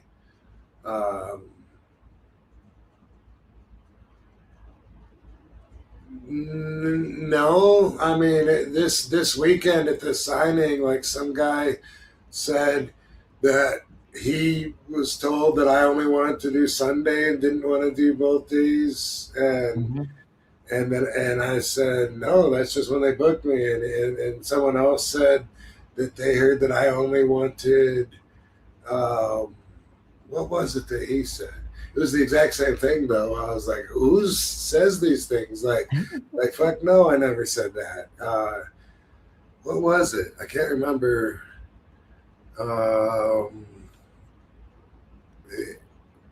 Maybe it was me and Victoria were on opposite sides of the room. Maybe it was that someone said that I wanted that. I don't know. It was something crazy.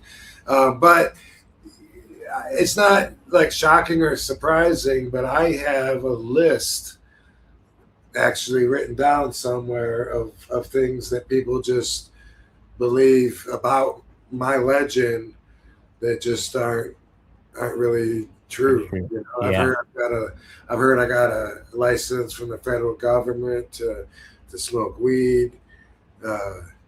People always think I'm on the cover of High Times magazine. You know, Yeah. There's a list that I wrote down somewhere of a bunch of things like that. People think that I left WWE to take care of the Evil X when she had cancer, and or think that I got rid of the Evil X because she got cancer. I've heard both of those quite a few times. So there's a list of stuff like that. I mean, you know, people think that I got fired and or that I was pulled over for smoking marijuana. Mm-hmm. And, you know, that's not true either. Yeah. Mm-hmm. Not that time. Not that time. Yeah, not that time. Not that time, at least. No, made me think about that because I was like, I have gotten pulled over for smoking marijuana, but it wasn't punished, and it wasn't widely spread or known. But I can think of a couple times that I got pulled over for actually smoking marijuana. Yeah, wow. One of them was when I used to live on the hill in Los Angeles. I was going down the hill, and I just lit up and rolled the window down, and it was like one of those curvy roads, right? Yeah. I just rolled down, and then right around the corner comes a cop going against me, and went right through my cloud of smoke, turned around, pulled me over, and he made me sit on the curb, you know, while he scolded me. But my punishment for that was he made me drop the joint on the ground and step on it and twist my foot and tear it up, you know, destroy the joint, in other words.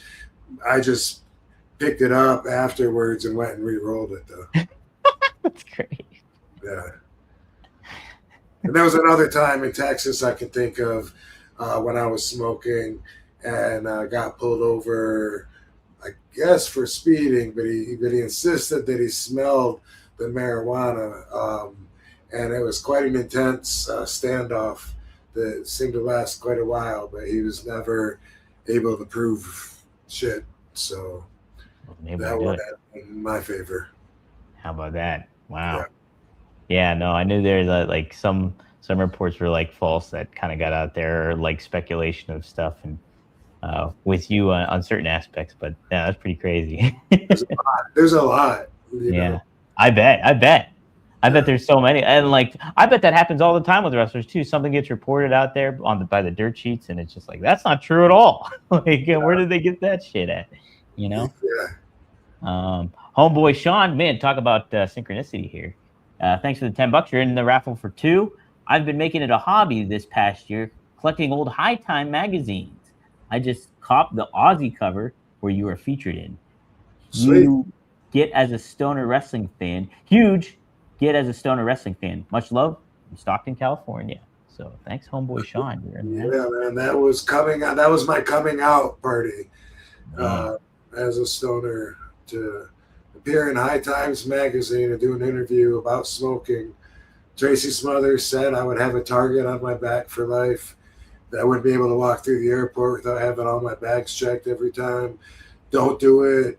Just, you know, smoke your stuff in the corner, be quiet. And I was like, can't do it, dude. Like, people got to know that this is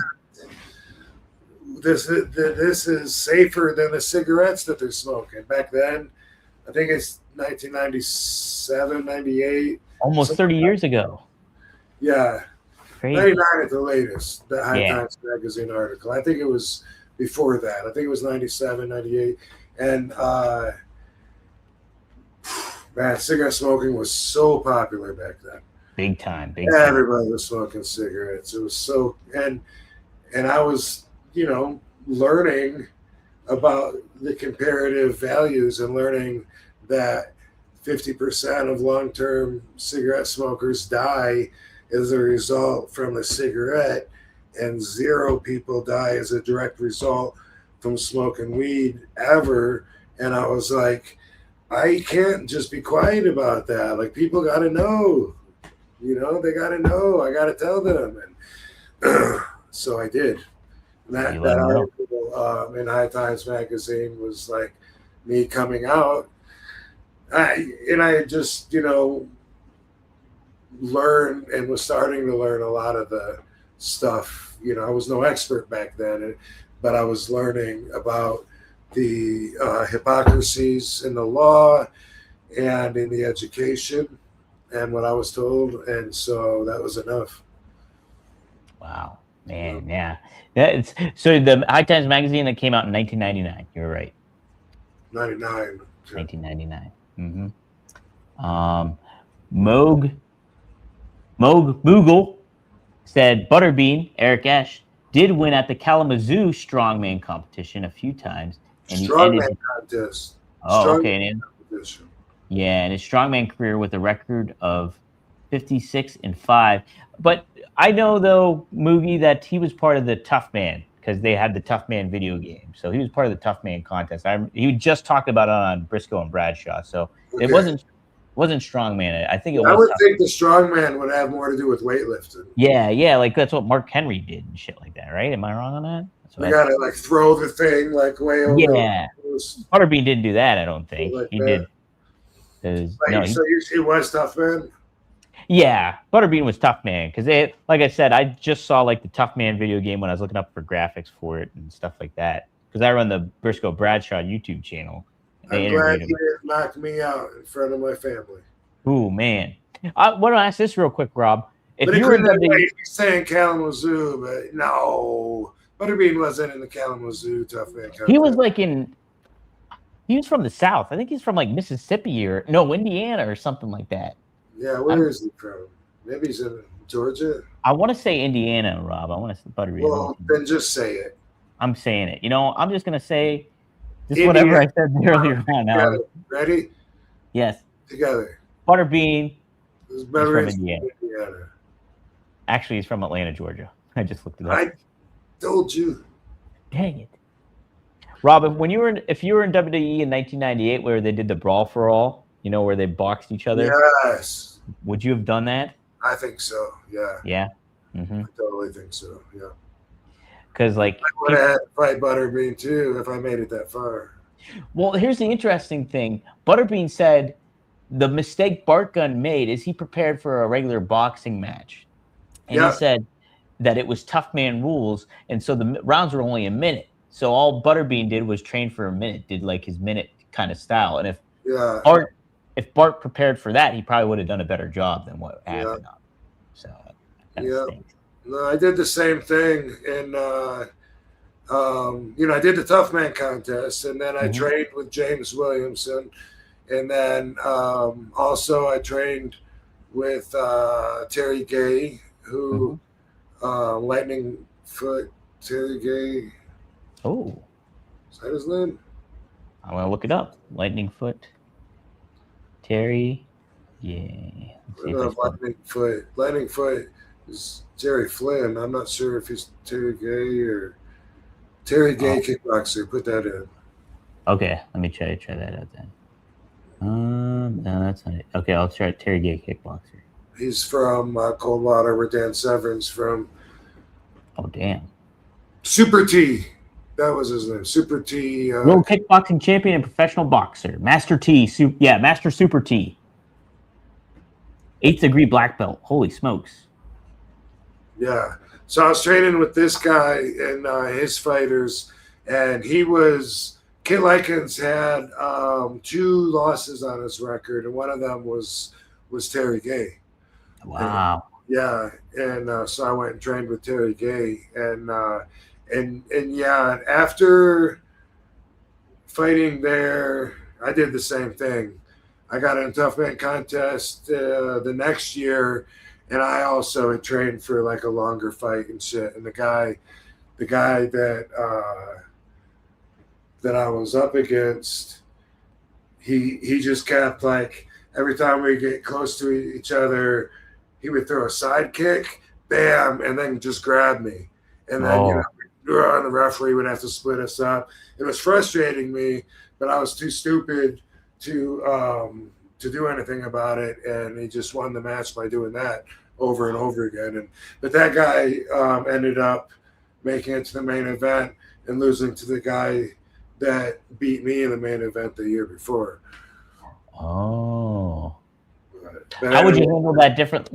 So he would like kick you and then grab you.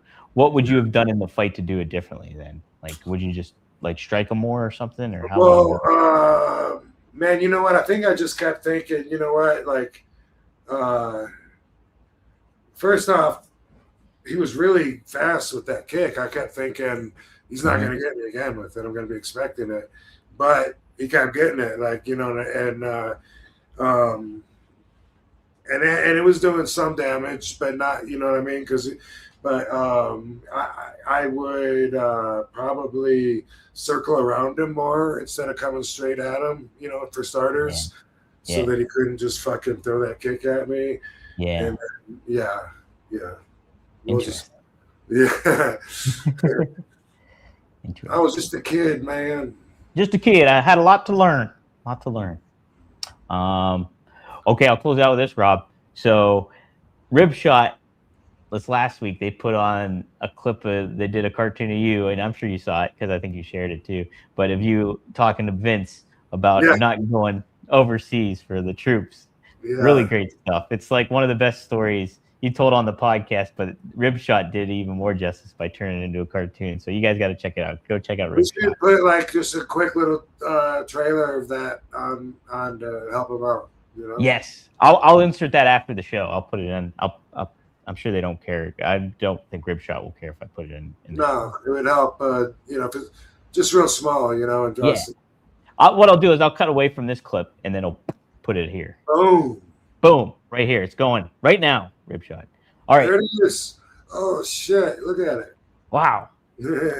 So today, it was 24 years ago today too, where Stone Cold walked out on Vince McMahon after Vince wanted him to lose to Brock Lesnar on Raw, and Austin didn't care. He didn't want to lose to. He didn't care about losing to Brock Lesnar, but there was no story involved with it and no build to it. He was willing. He would have been willing to do it, but Vince just threw it out there that he wanted to lose to Brock Lesnar on Raw with no rhyme or reason.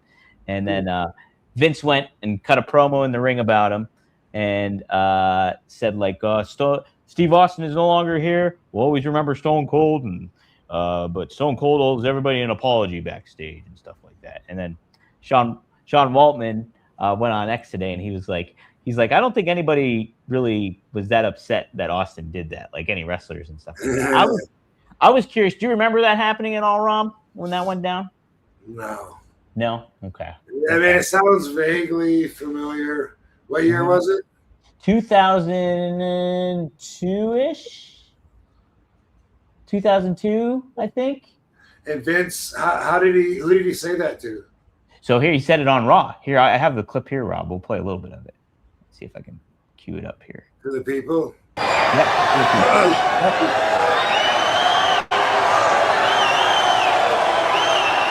Nonetheless, in my mind, Austin owes an apology for walking out to every superstar in that locker room. Austin owes an apology to the company he helped build. Austin owes an apology to each and every one of you for walking out on you.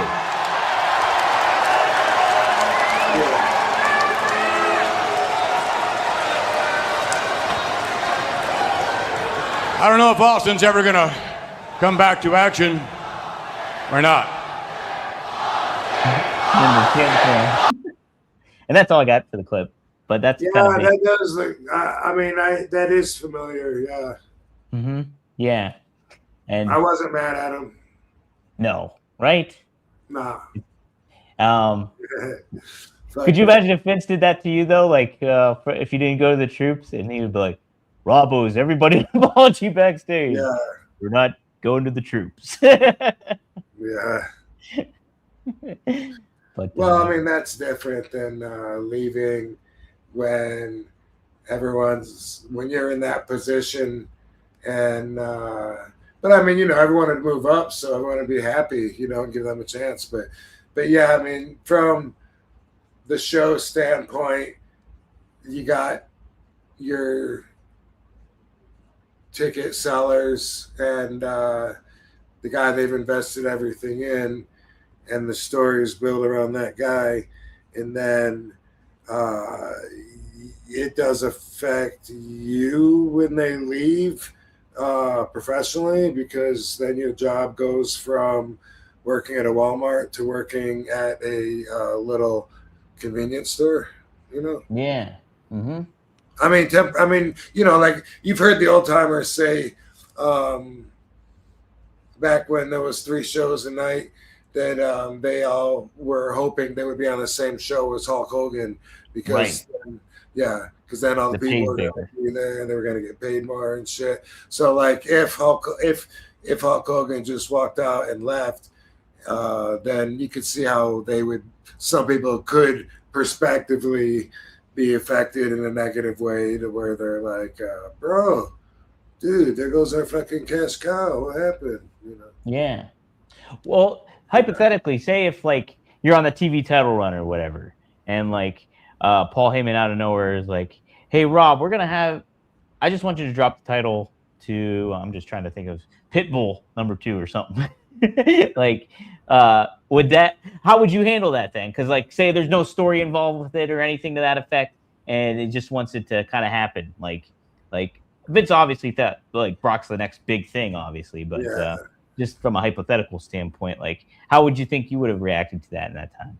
Yeah, if it was really about that, then I wouldn't have reacted that way at all. You know what I mean? Like if it was more about, you know what, I feel like Paul doesn't appreciate me and he's looking to get rid of me. You know, he's looking to knock me down, knock me out of my position, and then he's probably not going to book me anymore, or he's gonna try to do something stupid and punish me and have me, you know, team with Blue Meanie, something like that.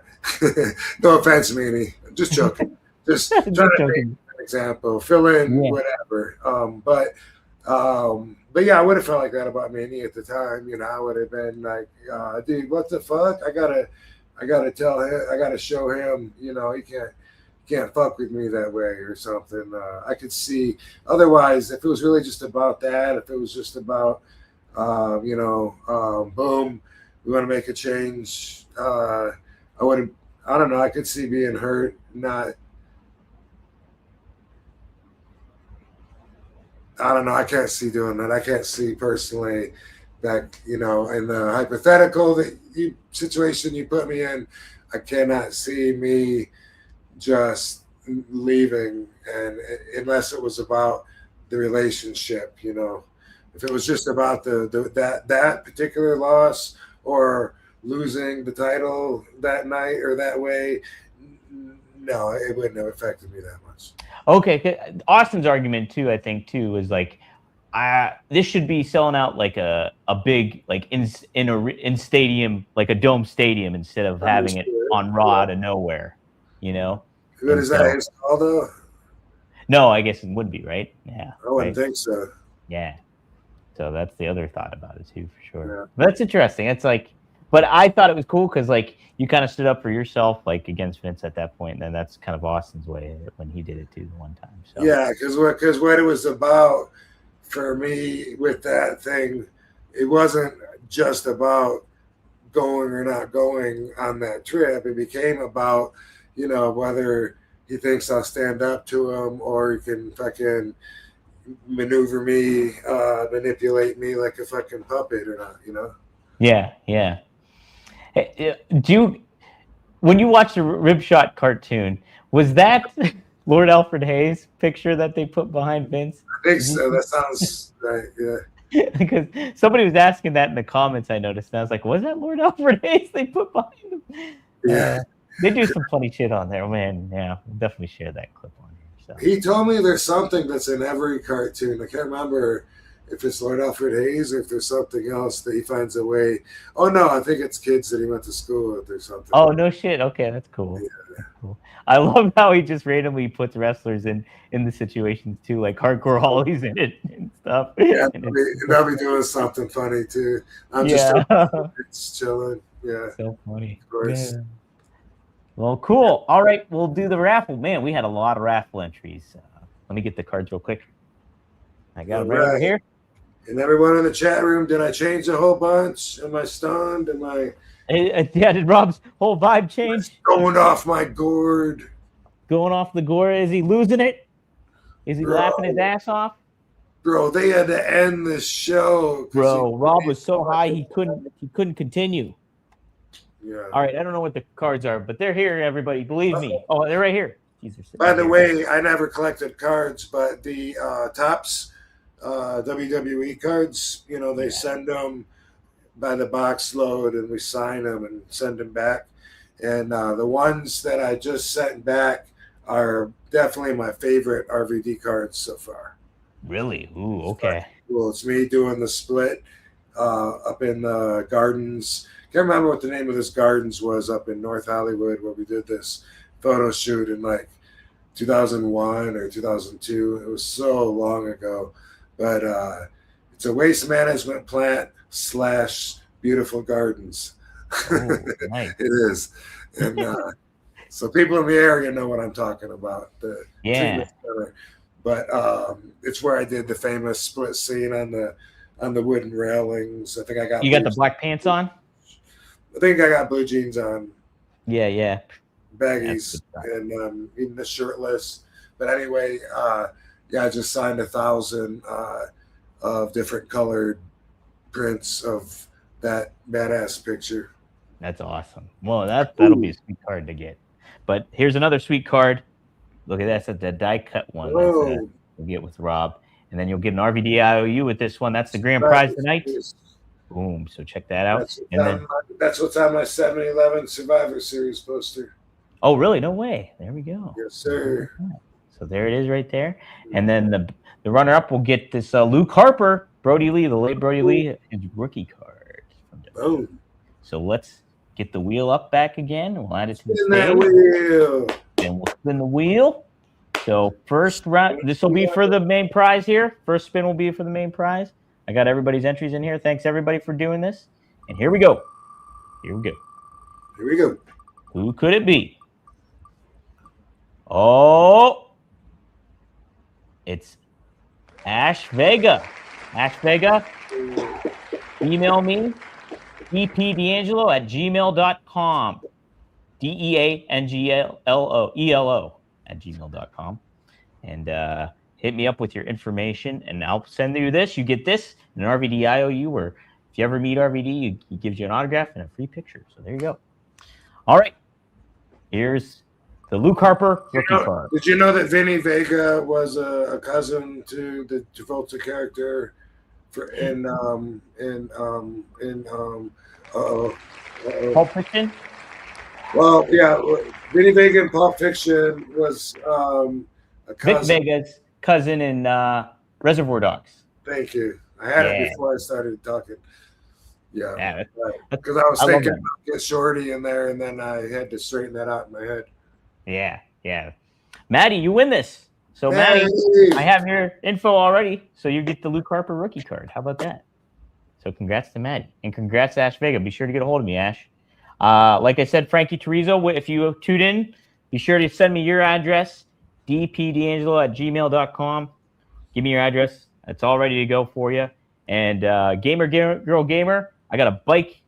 Those cards still down to you, but I think everybody else I got covered for the most part. Who's got back to me? So there we go. Everything's been mailed out.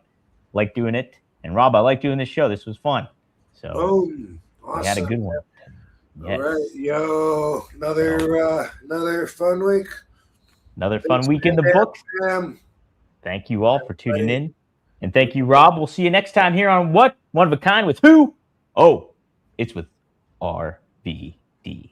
Boom. And that's me. That's him. See you guys.